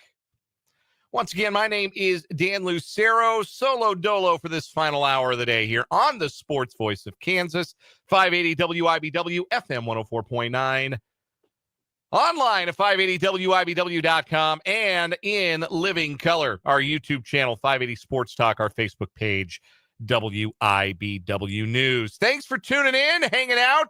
Might be quitting time for many of you listening, but I got one more hour to go. We're staying strong. We're keeping it up the energy. We're going to have a fun final hour here on 580 Sports Talk. We're going to need your help to have a fun final hour of the show because we got headlines coming up here in just a little bit, 580 Sports Talk headlines. And we're going to hear from Mitch Holthus, voice of the Chiefs. And we'll do a little Royals White Sox preview, look ahead to the pitching matchups, get you the lineups for tonight's Royals contest as they take on the White Sox at the K. But also, we're going to do an Ask Me Anything because it's a Friday. We haven't done one in a couple of weeks. And did I mention it's a Friday? So I want your questions. And if you're a cynic and saying, oh boy, Dan, it sounds like you just didn't want to prepare anything for the final segment of the show and you just want to answer questions from your listeners instead. Maybe. What's it to you? Just ask me a question, damn it. 785-272-9429 is the text line, and I will answer your questions into the text. Or you can drop them in the YouTube chat. We've had a great YouTube chat today. Very lively, very active. Appreciate everybody who's dropped in today, been in and out, been with us throughout over at the YouTube channel 580 Sports Talk. And drop your questions in, as many as you want, and I will answer as many as I can later on this hour. So we'll do that to have a little fun and make the final hour pass a little bit faster. You know, a lot of kids are back to school this week, and you know how it is when it's that first week back to school, and it's a Friday, and you're looking at the clock, and you're thinking, man, it's never going to be 3 o'clock or 3:30 or whenever it was that y'all got out of school. But you found ways, hopefully, to make the time pass a little faster. So that's what we're going to try to do here on this edition of 580 Sports Talk. So text the show, 785-272-9429. Comment in the YouTube chat. Again, the name of the YouTube channel is 580 Sports Talk. And hey, maybe you're listening and you're not a YouTube subscriber yet. First of all, why not? Second of all, no day like today. Third of all, if you go subscribe right now, you will move us closer to our stretch goal of 800 subscribers, because when we get to 800 subscribers, I'm going to arm wrestle Brendan Dworzynski live on camera on this episode, an episode of 580 Sports Talk. We got to get to 800 subscribers. We're getting closer every day. If you're not subscribed to the YouTube channel, go search 580 Sports Talk on YouTube. Tap that subscribe button. Doesn't cost you anything but a click. And it gets me closer to defeating Brendan Dworzynski in arm-to-arm combat for the whole world to see. I've been doing some training. My son is 28 pounds now. Took him to the doctor the other day, 28 pounds. That is a big 14-month-old. And that has been not like bicep curling him, although I honestly could. He's also very long, baby. But I'm getting my weight training in. I'm ready. I'm prepared for combat. You just got to get us there, brick by brick, subscriber by subscriber, over the YouTube channel, 580 Sports Talk. Let's start with our 580 Sports Talk headlines. We'll begin with little watch list season. We can do that. What's watch list season, and another honor for Avery Johnson, preseason honor. So he is named to the preseason award list for the Manning Award that has been presented since 2004 to the best college football quarterback in America. And I'm looking for the awards website to try and find the watch list. And it looks like, is it through the Sugar Bowl or the Sugar Bowl committee? Yes, it is. The Manning Award watch list is part of the Sugar Bowl committee and the Sugar Bowl website. So Avery Johnson is one of the preseason watch list members. It's got good company once again with regards to the Big 12. Other Big 12 quarterbacks who are on the preseason watch list include Iowa State's Rocco Becht, TCU's Josh Hoover, Arizona State's Sam Levitt, Texas Tech's Baron Morton, Baylor's Sawyer Robertson, and Cincinnati's Brendan Sorsby. 7 selections for the Big 12. I'm disappointed. This is the second one because what's the other quarterback award? The one that's been around longer, not the Doak Walker, the Davey O'Brien Trophy. Jalen Daniels wasn't on the preseason watch list for that one either, and he's not on the preseason watch list for this one. And man, I kind of think that lights a fire under JD6. It's like we forgot. Because of the year that was ravaged by injury and because of the disappointment missing a bowl last year, when Jalen Daniels is good, he's spectacular. And I know they got to replace the whole receiver core. I know they got some questions on the offensive line. I know they missed a bowl last year. I know all those things. I know when it hasn't been good for Jalen Daniels, it can get a little ugly like it did at the start of last year. But man, if you ask me which quarterback I'd rather have, Daniels or Brendan Sorsby, I'm taking Daniels every day of the week. I'm taking Daniels over Josh Hoover. I'm taking Daniels over Rocco Becht. Honest to goodness. And those are good players, but the disrespect has been noted. And I hope that Jalen Daniels has the kind of year where he gets to say, hey, I better hear an apology that was as loud as the disrespect in the preseason. But still, this continues to also be outstanding for my agenda, which I started back at the Big 12 Media Days. And everybody, the major awards, the national pundits are recognizing it too. The Big 12 is the best quarterback conference in America because there are 7 quarterbacks on this list from 9 different FBS conferences. And you couldn't even get a guy like Jalen Daniels, as accomplished as Jalen Daniels, on the list. So tells you all you need to know about the state of quarterback play in the Big 12 Conference. It's really good. The SEC had 5 nominees. Arkansas's Talon Green is one of them, along with, I'm going down the list here, Garrett Nussmeier at LSU, Diego Pavia at Vanderbilt, Marcel Reed, Texas A&M, Lenore Sellers at South Carolina. I don't know if any of you have watched the SEC Any Given Saturday documentary 7-part series that Netflix rolled out. I think they released it last week or week before. I've had a chance to watch that. It's been kind of a preparation for the college football season, get me excited, just a little appetizer for college football.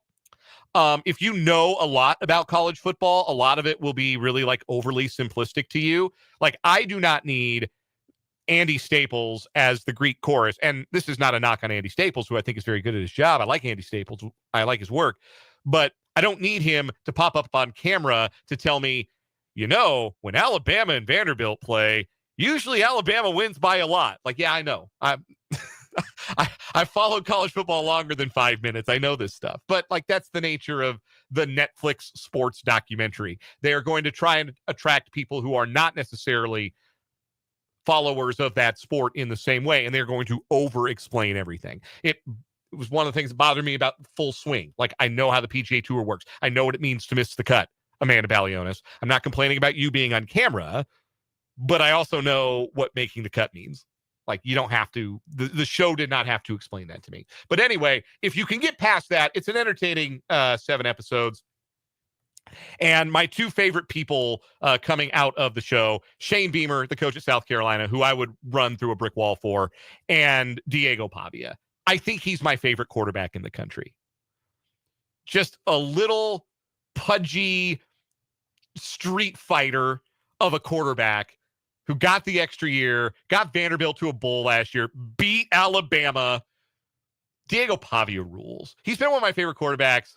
The real college football sickos remember him at New Mexico State, and delighted that he's back for another year. And he was great. He was one of the stars of that show. So do I recommend watching it if you haven't yet? And I mean, maybe it's behind the Chiefs, the Kingdom show on ESPN Plus on your queue right now, but make time for it if you want. I enjoyed it. I was entertained.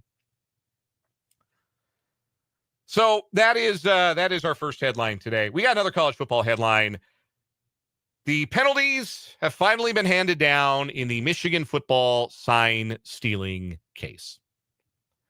And this has been the trend for the NCAA when handing out punishment for infractions in recent years, that they have chosen to punish the institution and they have chosen to punish those who were directly involved in the infraction, the coaches or the administrators in question. And if there is any question of a player's eligibility, then there is a punishment for that player. And any use of an ineligible player is going to get, wins vacated, accomplishments vacated. That's what happened to KU, right? They were the last IARP case in college basketball, but Silvio De Sousa was ineligible. So in games where an ineligible player played, those had to be vacated. Anyway, it's not what we were talking about with the sign stealing, right? This was just a culture run amok, if you want to put it that way. And Michigan did two things. They went to the NCAA with the evidence, and they were very selective about what evidence they handed over, because a lot of it, the principals in question destroyed. Connor Stallions, Mr. Sign Stealer, freely admitted that his phone, with whatever incriminating data might have been on that phone, is in the bottom of a lake somewhere. So, with all of that, the sign stealing scandal that rocked college football and that either delegitimized Michigan's national championship in 2023, if you're an Ohio State fan or a Michigan State fan or otherwise a hater, or at the very least just make Jim Harbaugh look really bad or really clueless, and might have even been, if you're inclined to find the humor in such things, really funny. Like, this whole thing to me was more funny than anything. But here are the punishments. Michigan gets 4 years of probation, a $50,000 fine plus 10% of the football program budget, which is substantial. It's also a fine equivalent to the anticipated loss of all postseason competition revenue sharing associated with the next two seasons, and a fine equivalent to the cost of 10% of scholarships awarded in Michigan's football program for the upcoming academic year. All told, they've done the math on this. The total fines, they are fining a learning institution for cheating at football. Cheating. $20 million, give or take. There's a booster, probably has that in their couch cushions. They'll write a check, and that will be that. The other punishments, a 25% reduction in football official visits during this season and a 14-week probation or prohibition on recruiting communications in the football program during the probation period. Connor Stallions is hit with an 8-year show cause, as though he was ever going to coach again. Jim Harbaugh gets a 10-year show cause order. And in case you're not familiar with the terminology here, a show cause is if you decide you want to hire this person for a job with your football program, you have to prove to the NCAA that this person is going to walk the straight and narrow. You have to prove that the person you're hiring has been reformed, has seen Jesus, or whatever it is that you want to call it. But you have to show cause for the hiring of that person. Jim Harbaugh, who notably is not coaching in college football any longer, is hit with a 10-year show cause. All right. They may as well hit me with a 10-year show cause for all the good that's going to do. Denard Robinson, who I didn't even realize was involved with this, one of my favorite college football players of all time, Denard Robinson, he gets a 3-year show cause. Sharon Moore, the current head coach at Michigan, gets a 2-year show cause during which he is suspended from a total of 3 games. So Moore was already going to sit out 2 games this year. Michigan self-imposed that penalty, and Moore is going to be suspended for weeks 3 and 4 of this season. But the panel recommended that he get a 3-game suspension, so he's also going to miss the first game of next season. So a 3-game suspension broken up over 2 years. In the end, the most significant penalty that Michigan really dealt with this, because the fine is not something a university really wants to pay. You don't love going hat in hand to your biggest donor and saying, hey, we got in trouble. Can you bail us out $20 million? That is a deterrent. People will say, oh, it's not enough. It's not enough punishment.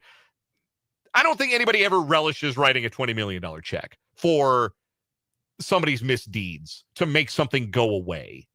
That's not fun. But what I will say is that the worst thing that came of this, the hardest thing for Michigan to ever have overcome, was the Big Ten right away suspending Jim Harbaugh for the Penn State and the Ohio State games in 2023. Remember that? They took that team's head coach off the sideline immediately for the two biggest games of the season. Michigan won both those games, by the way. You might remember. They won the national championship that year. And for all of the hand-wringing about sign stealing and what an advantage this is, you know who has freely talked about, yeah, we knew Michigan had all our signs. We knew. We were aware. TCU, who beat them in the playoff the year before. So you say what you want about the sign stealing, but if it was an automatic win, everybody would be doing it. And here's the other dirty secret. Everybody kind of does. Most programs aren't as flagrant about it, aren't as willing to lie about it, and aren't as thorough about it with a nut job like Connor Stallions like Michigan was. And that's usually what ends up happening to the programs that get in trouble. They're the ones that are the most flagrant and the most obvious about it. And that was the case for Michigan, so that's why they got in trouble. And that's why, like, Larry Ellison or Dave Portnoy has to break off a big check to cover this fine for Michigan football. Let's do what's on tap for this weekend as well. A lot going on in the sports world. The Little League World Series is underway. I used to enjoy watching that more than I do now. It's just there's too much sports going on. I don't have as much room in my sports viewing diet for the Little League World Series as I used to. But that is underway. That also means the Little League Classic will be contested this weekend. Major League Baseball, for the last handful of years, has been sending two teams to play a regular season game in Williamsport. This year, it's the Mets and the Mariners who will play on Sunday. Really neat deal. All the little leaguers get to go and watch a big league game, interact with the big leaguers. It's a very neat thing that Major League Baseball has done. In fact, it's not a long list of things that Rob Manfred has presided over as commissioner that I am in full-throated approval of, but that's near the top of the list. Also underway, the Premier League season. European club soccer is back. The defending champions of the Premier League, Liverpool, opened the schedule today with a 4-2 win over Bournemouth. And there is a full slate of Premier League games. So whether you're a fan of Arsenal or Tottenham Hotspur, like our guy Jake LeBon, or Chelsea or Manchester United, why would you be a fan of Manchester United? They're a mess. The Premier League is back. And you've got that and all of the rest of the major European club soccer leagues returning to play this weekend. Also this weekend, PGA Tour's FedEx Cup playoffs continue with the BMW Championship there at Caves Valley in Maryland this weekend. And Bobby Mack, Scotsman Robert McIntyre, a southpaw like me. That's where the similarities end. We're left-handed and we own left-handed golf clubs. Bobby Mack's got a 5-shot lead, 14 under through 2 rounds, 5 shots better than Scotty Scheffler, 6 better than Ludwig Oberg, and 7 shots better than Hideki Matsuyama in 4th place. So Bobby Mack threatening to turn it into a rout at the BMW Championship this weekend. NASCAR's night racing, they're tomorrow night in action in Richmond in the Cup Series. We'll take a break here on 580 Sports Talk. We'll come back. We'll hear Mitch Holthus' training camp report presented by Azure Credit Union and Hy-Vee. That's next. Plus, ask me anything later. Get your questions into me, and I'll answer them on 580 Sports Talk.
527 on 580 Sports Talk. Training camp reports with Mitch Holthus are a bit of a misnomer with training camp over with, but it's still the preseason, so we still call them the training camp reports. And they're brought to you by Hy-Vee, your official tailgate headquarters for Kansas City Chiefs football, and by Azura Credit Union, where you can contact Crystal Rippey, Kirsten McCall, or Naseem Khan about the credit union advantage for your next home loan.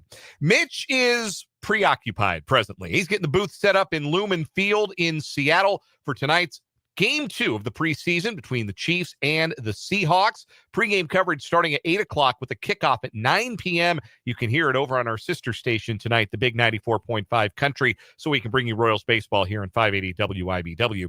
But when Mitch is preoccupied, he always takes care of us on the training camp report. And today he's got his Game 2 checklist. Here's what to look for tonight, Game 2 of the preseason, from the voice of the Chiefs himself.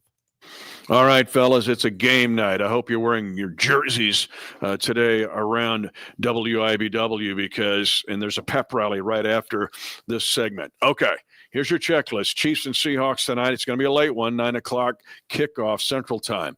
But for the Chiefs, who can keep the consistency with the younger receivers? Jalen Royals, Tyquan Thornton, and Nico Remigio were all good last week at Arizona, but can they do it again against a good Seattle secondary? Remember, there's 14 wide receivers in this camp, but only 6 will probably make the 53-man roster on Labor Day weekend. And receivers 5 and 6 must be special teams contributors. We're going to talk about all that tonight. The battle at running back is going to be influenced by tonight's game. Carson Steele, last year's camp darling, is fighting to get a spot. Big night for him. But can Elijah Mitchell, the free agent from the 49ers, show the burst he had as a rookie with San Francisco? Don't expect Kareem Hunt to play tonight. He's got a minor quad injury. Tight end, can Robert Tonyan become the new Blake Bell for this team? Tonyan led the Chiefs in receiving in Arizona. He's been impressive in training camp, but can Tonyan do it again tonight? And what about second-year tight end Jared Wiley? He'll be under the microscope. Then there's the 7 rookies in this 2025 draft class and the undrafted free agents on this team that are rookies. They all left an impression in the training camp. They all were decent last week against Arizona, but can that group all do it again? Especially left tackle Josh Simmons, who's expected to get more reps tonight, as well as the rookie defenders, cornerback Noel Williams and defensive end Ashton Gelati. And finally, we're going to get into a lot more detail tonight on who will play and who won't play. But expect a lot of snaps for Chiefs backup quarterback Gardner Minshew. The mustachioed one will get valuable snaps tonight with the number 1 offensive line. That gives a real-world laboratory if shudder to think Patrick Mahomes would get injured during the regular season or in the playoffs. Game day, guys, or game night, I should say. Chiefs and Seahawks tonight in Seattle. I'm Mitch Holthus, voice of the Chiefs.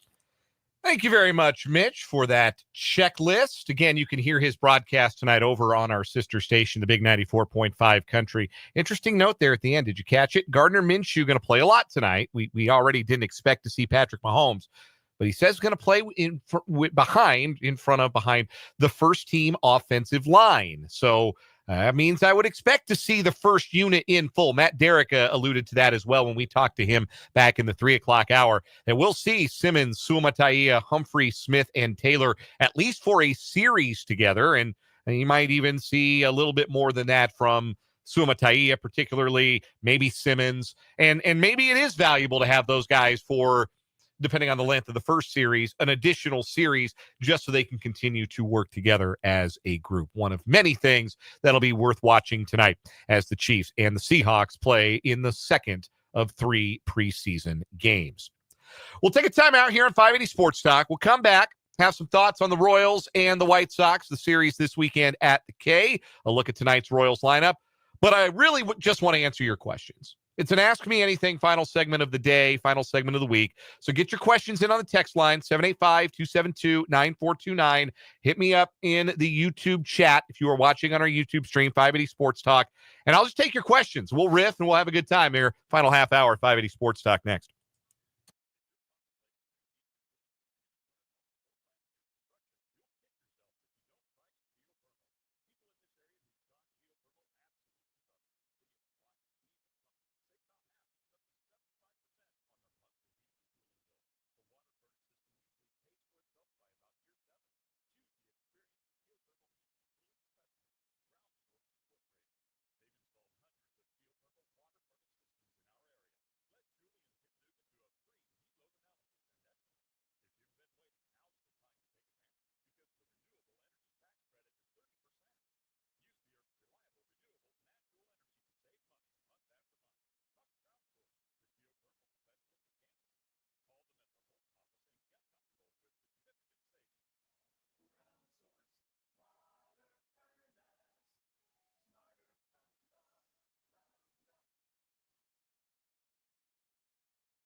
534 on 580 Sports Talk. My name is Dan Lucero, and I'm looking for your questions. 785-272-9429. Or in the YouTube chat if you're watching on our YouTube channel, 580 Sports Talk. And hey, look, if you're watching on Facebook right now, Facebook page, WIBW News, I'll take your questions in the Facebook comments as well. Any way you want to get me an Ask Me Anything question for this final segment of the show today on this Friday, I will take it, and I will answer it. First, though, a look at the Royals and the White Sox tonight. First of three at the K between the two AL Central rivals. Tonight starts at 7:10 with the first pitch.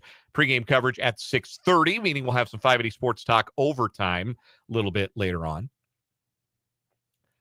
Noah Cameron goes to the bump for the Royals, hoping to continue to build his American League Rookie of the Year resume. I haven't checked in on Jacob Wilson of late, the rookie shortstop for the A's. I think everybody assumed was going to be the Rookie of the Year in the American League. But, man, Noah Cameron's got an ERA in the mid-twos as a rookie pitcher and going deep into games. And right now, he's probably the most trustworthy arm. It's him or Michael Wacha in this Royals rotation. So definitely deserves some more consideration, I think, than he has been getting. You guys know I reference the website Fangraphs a lot. They have a feature today about Noah Cameron that you should go read, talking about his arsenal and what he's improved this year, in particular his curveball.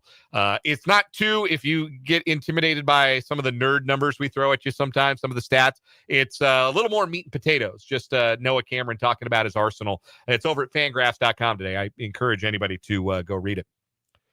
He opposes White Sox right-hander Aaron Savali. That's a familiar name. He was with Cleveland for some time, has bounced around a bit, traded to the White Sox from the Brewers earlier this year. A right-hander that will see this lineup for the Royals. Mike Yastrzemski leading off in right field.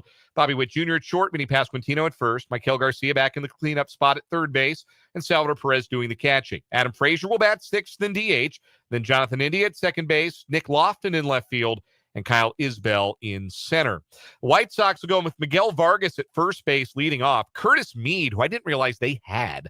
I remember him coming up, was a prospect for the Rays. It didn't really click for him in Tampa, and now he's a White Sox, and I had no idea. But he's their third baseman tonight, batting second.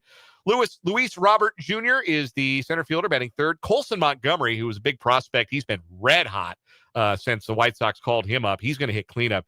Edgar Cuero is the catcher, and Lennon Sosa is the DH. Michael Tauchman in right field bats seventh. Chase Mydroff is the second baseman, and Royal great Michael A. Taylor is in left field batting ninth. Again, pregame at 6:30, first pitch at 7:10. Let's take some questions, shall we? I'll start on the text line. I'll start with a sports-centric question on the text line from the 785. Question is, what is the top storyline for K-State and Iowa State? We're going to, of course, dig into this game in a whole lot more depth next week as we get closer and closer to the start of the college football season. K-State and Iowa State kick off the season in 8 days in Dublin. I think the top storyline for the game is the platform that it gives both teams and by proxy the Big 12 conference.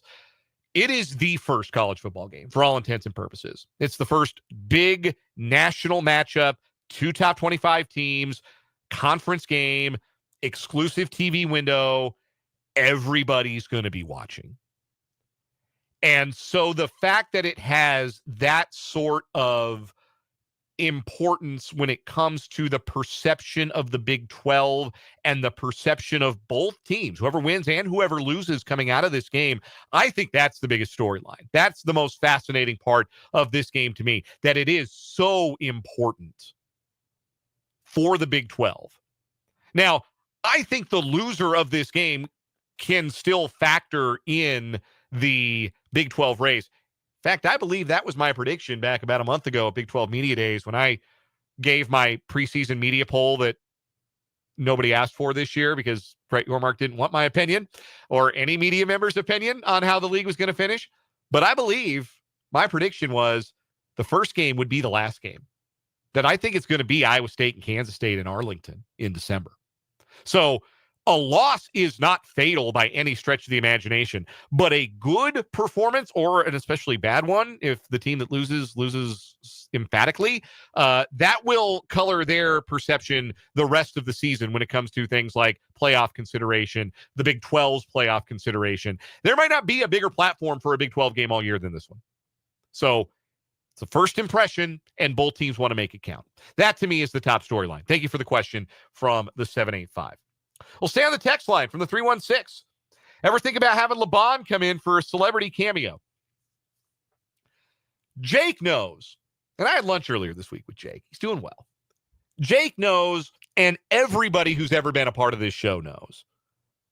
Like, I guess I've never really communicated this, but I hope that they know. I hope that, like, Mark Elliott and Bruce Steinbrock know, and that Mitch Holthus knows he can show up whenever he wants. Like, Alex Gold, Pat Strothman, they can show up whenever they want. And Fulton Castor can show up whenever he wants. The door is always open for 580 Sports Talk alumni. Always, always open. Trenton Craxter can come by whenever he wants. Marco Marquez can come by whenever he wants. I will never shut the door on 580 Sports Talk alumni. So the door is always open for Jake, but I think he enjoys retirement from takes. I think he enjoys getting to just be a fan and not having to have a take. I get the sense that he very much enjoys that. So, but the door's always open for Jake. And should he ever decide to drop by, grace us with his presence, we'll be delighted to have him. This is not a question, but a cool text from the 785. Says we're coming in loud and clear in Garden City, Kansas. So, hey, shout out to Southwest Kansas, to all of Western Kansas. You guys know. I worked in Colby, Kansas, between my stints here at WIBW. I was here from 16 to 20, and then I was not here very abruptly. Something happened in 2020 that you all know about that necessitated some things. And then I was in Colby from 2020 to 2022, and then I came back here. So I've got nothing but love for Western Kansas, Southwest Kansas, Northwest Kansas. I will say this about Garden City, though. Oh, and hey, it's Gonzo. Hey, Gonzo. Thanks for the text. I'll say this about Garden City. I think that's the biggest city in Kansas that I've not actually called a game in. I guess if you want to get granular about like the suburbs of Kansas City, but like obviously I've done games here in Topeka. I've done games in Wichita. I've done a game in Dodge City. Done games in Salina, Hutchinson. But I've never done one in any of the venues at Garden City. Just weirdly, that's like I've been to Holcomb a couple of times, done games at Holcomb, done games at Scott City, but never Garden City. It's a hole in my broadcasting resume, I suppose. Anyway, let's do some more questions. Let's get over to the YouTube comments. I know we got some questions in there, and I'll get to as many of these as we can. Mark B, not for baseball, what would be my favorite sport? My second favorite sport is college football. My third might depend on which of my favorite teams is best. But the one I like to play, baseball was always the sport I loved to play the most. But the one I loved to play second most was basketball. Gave football a try for a fall. Flag football at the insistence of my parents. It was fun. I didn't love it. I didn't love it enough to decide I wanted to put pads on. It just wasn't for me as much as I wanted to play more baseball. But baseball and basketball were my favorite to play, and college football is my second favorite to watch. Mark H. wants to know if I could talk to a famous singer who is no longer alive. Who would that be? That is a fascinating question. I'd really have to think about that. I don't know. Like I don't have a lot of like musicians that I like really look up to in that way. Like a lot of musicians whose work I enjoy. I like all kinds of music, but I don't know that there's anyone that like I've ever like idolized to the point where, man, I wish I could sit and chop it up with them. But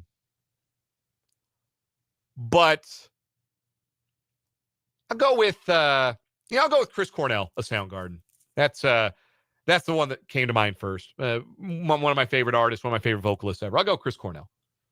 Jason in the YouTube chat, ribeye steak or pulled pork? I'm a barbecue guy. I'll go with the pulled pork, but a bad ribeye is better than bad pulled pork. And you can mess up pulled pork.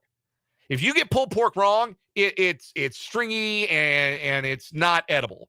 You get ribeye steak wrong, it's still steak. But I will say that I would say that pulled pork is going to be my preference to a ribeye steak. I've always been more of a barbecue guy. That's why it made sense that I ended up my professional and personal life so close to the Mecca Barbecue, Kansas City. Vance with a question: Cheetos, puffs, or crunchy? I'm not a fan of the cheesy puff. I like the crunchy Cheeto. I was craving flaming hot Cheetos the other day. This is random. These are all random, but this is especially random. The other day, I was craving. We were at the grocery store. My wife and I were grocery shopping, and we committed the cardinal sin: never go grocery shopping when you're hungry, because you end up with a bunch of like snacks. This is random stuff you don't really need. Anyway, I was craving flaming hot Cheetos, but I didn't pull the trigger. And the reason I didn't pull the trigger is because I am old enough and wise enough to know that I can't do the flaming hot, the spicy anymore like that. I mean, I can eat them and probably enjoy them. It's the after I don't enjoy as much as I could tolerate back in the day. If you know what I mean, and I think you do. So, crunchy Cheetos, I miss having flaming hot Cheetos. I used to, when I worked in Sterling, Colorado for about a year and a half, our building was right across the street from a convenience store, and they had a sandwich shop in there. They do cheesesteak. And I get a cheesesteak and some flaming hot Cheetos and a cherry Coke. And that was lunch a lot for me. And if that sounds unhealthy and like a bizarre choice, I'm aware. But it went down. It's smooth. I probably ate too many flaming hot Cheetos in Sterling. That's why I can't eat them anymore. Next question. Another one from Vance. Grape or strawberry jelly? I alternate. Abby can attest to this, my wife, that I will buy a thing of grape jelly and I will finish it, and then I will buy a thing of strawberry jelly and I will finish it, and I will alternate between the two. So it is impossible for me to choose. I like them both equally. I like to switch it up.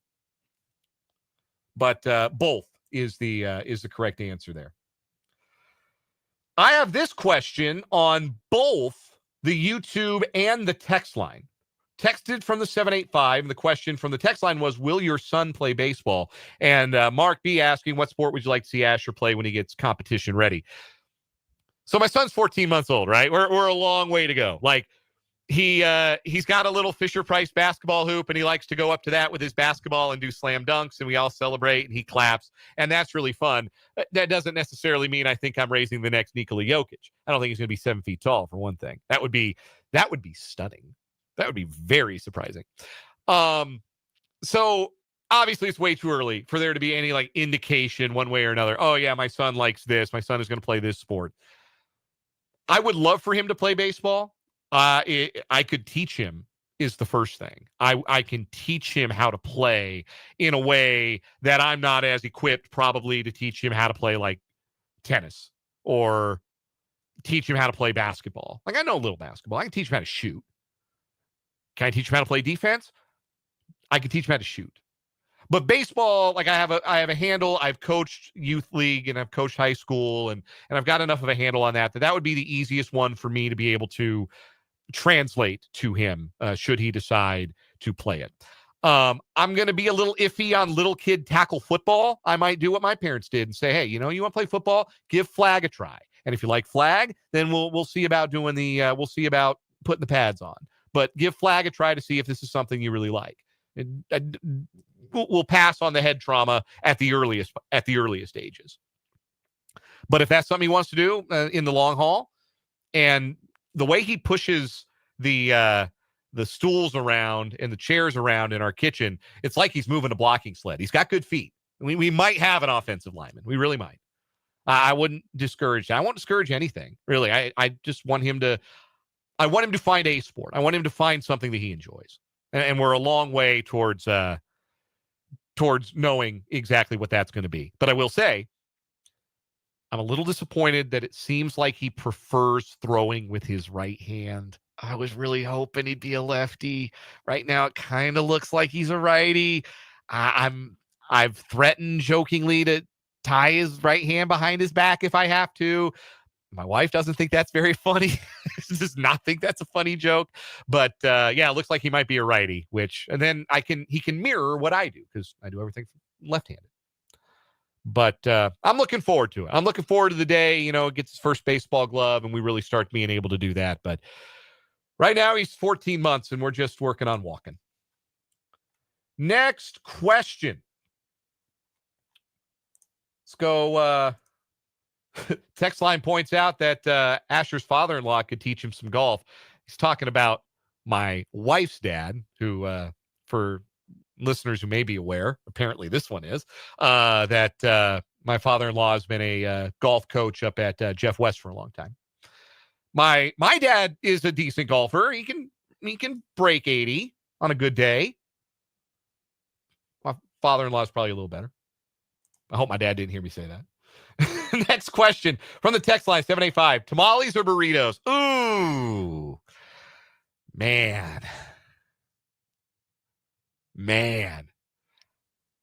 I had tamales.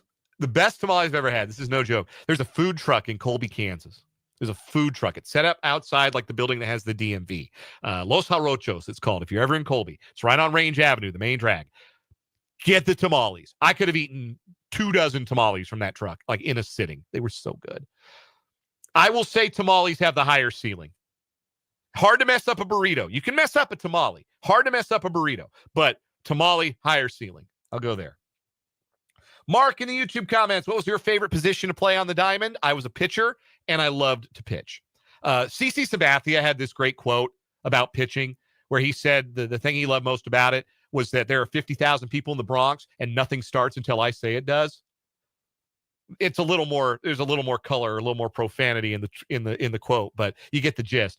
I love that about pitching, that the game started and stopped at my whim, that I was in control of what happened.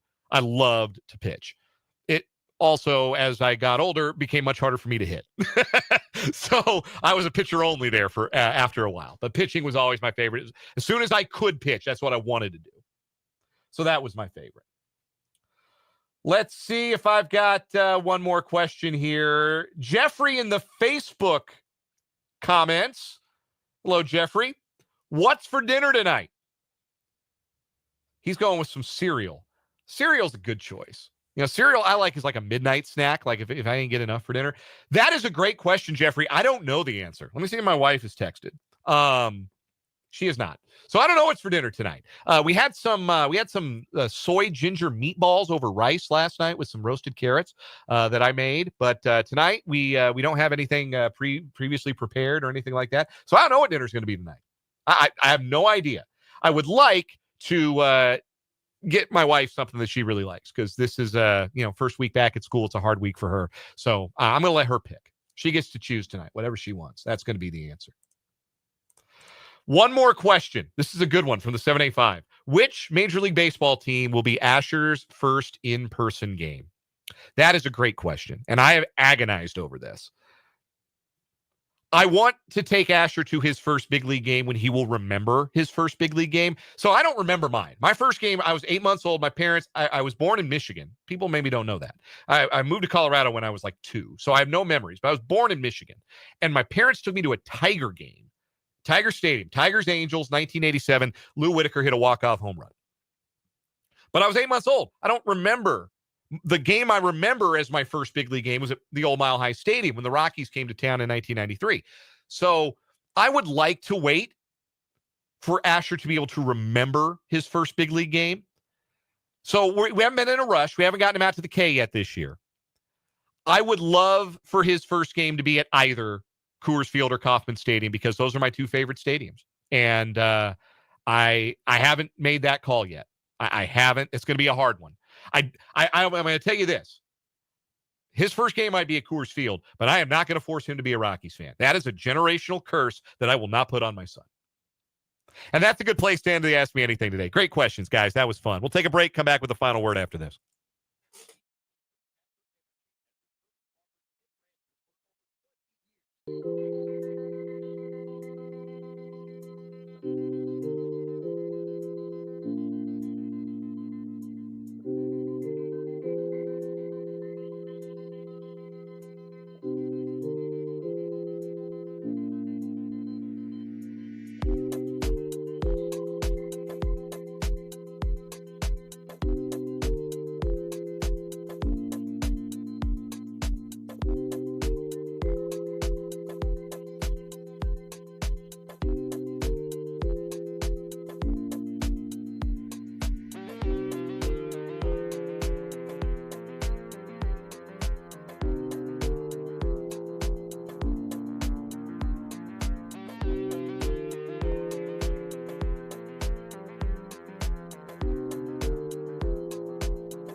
Final word time here on 580 Sports Talk. I'll keep this short and sweet. Preseason opener tonight, or not preseason opener, preseason game 2 tonight for the Kansas City Chiefs in Seattle against the Seahawks. And really, this is the last one I think that really matters. I think that by the time the third preseason game against the Bears rolls around, that everybody's minds can be made up about who's going to be on the 53. And the third preseason game will be audition tape for the guys that they're not going to keep. So tonight, it's important. I think it's important for Kingsley Suamataia to put some good pass protection film out there. I think it's important for the defensive backs to settle that pecking order. It's important for the running backs. Maybe one of them can emerge as a possible third down option. Maybe Brashard Smith gets some momentum back going in the right direction after what's been a bit of a disappointing training camp.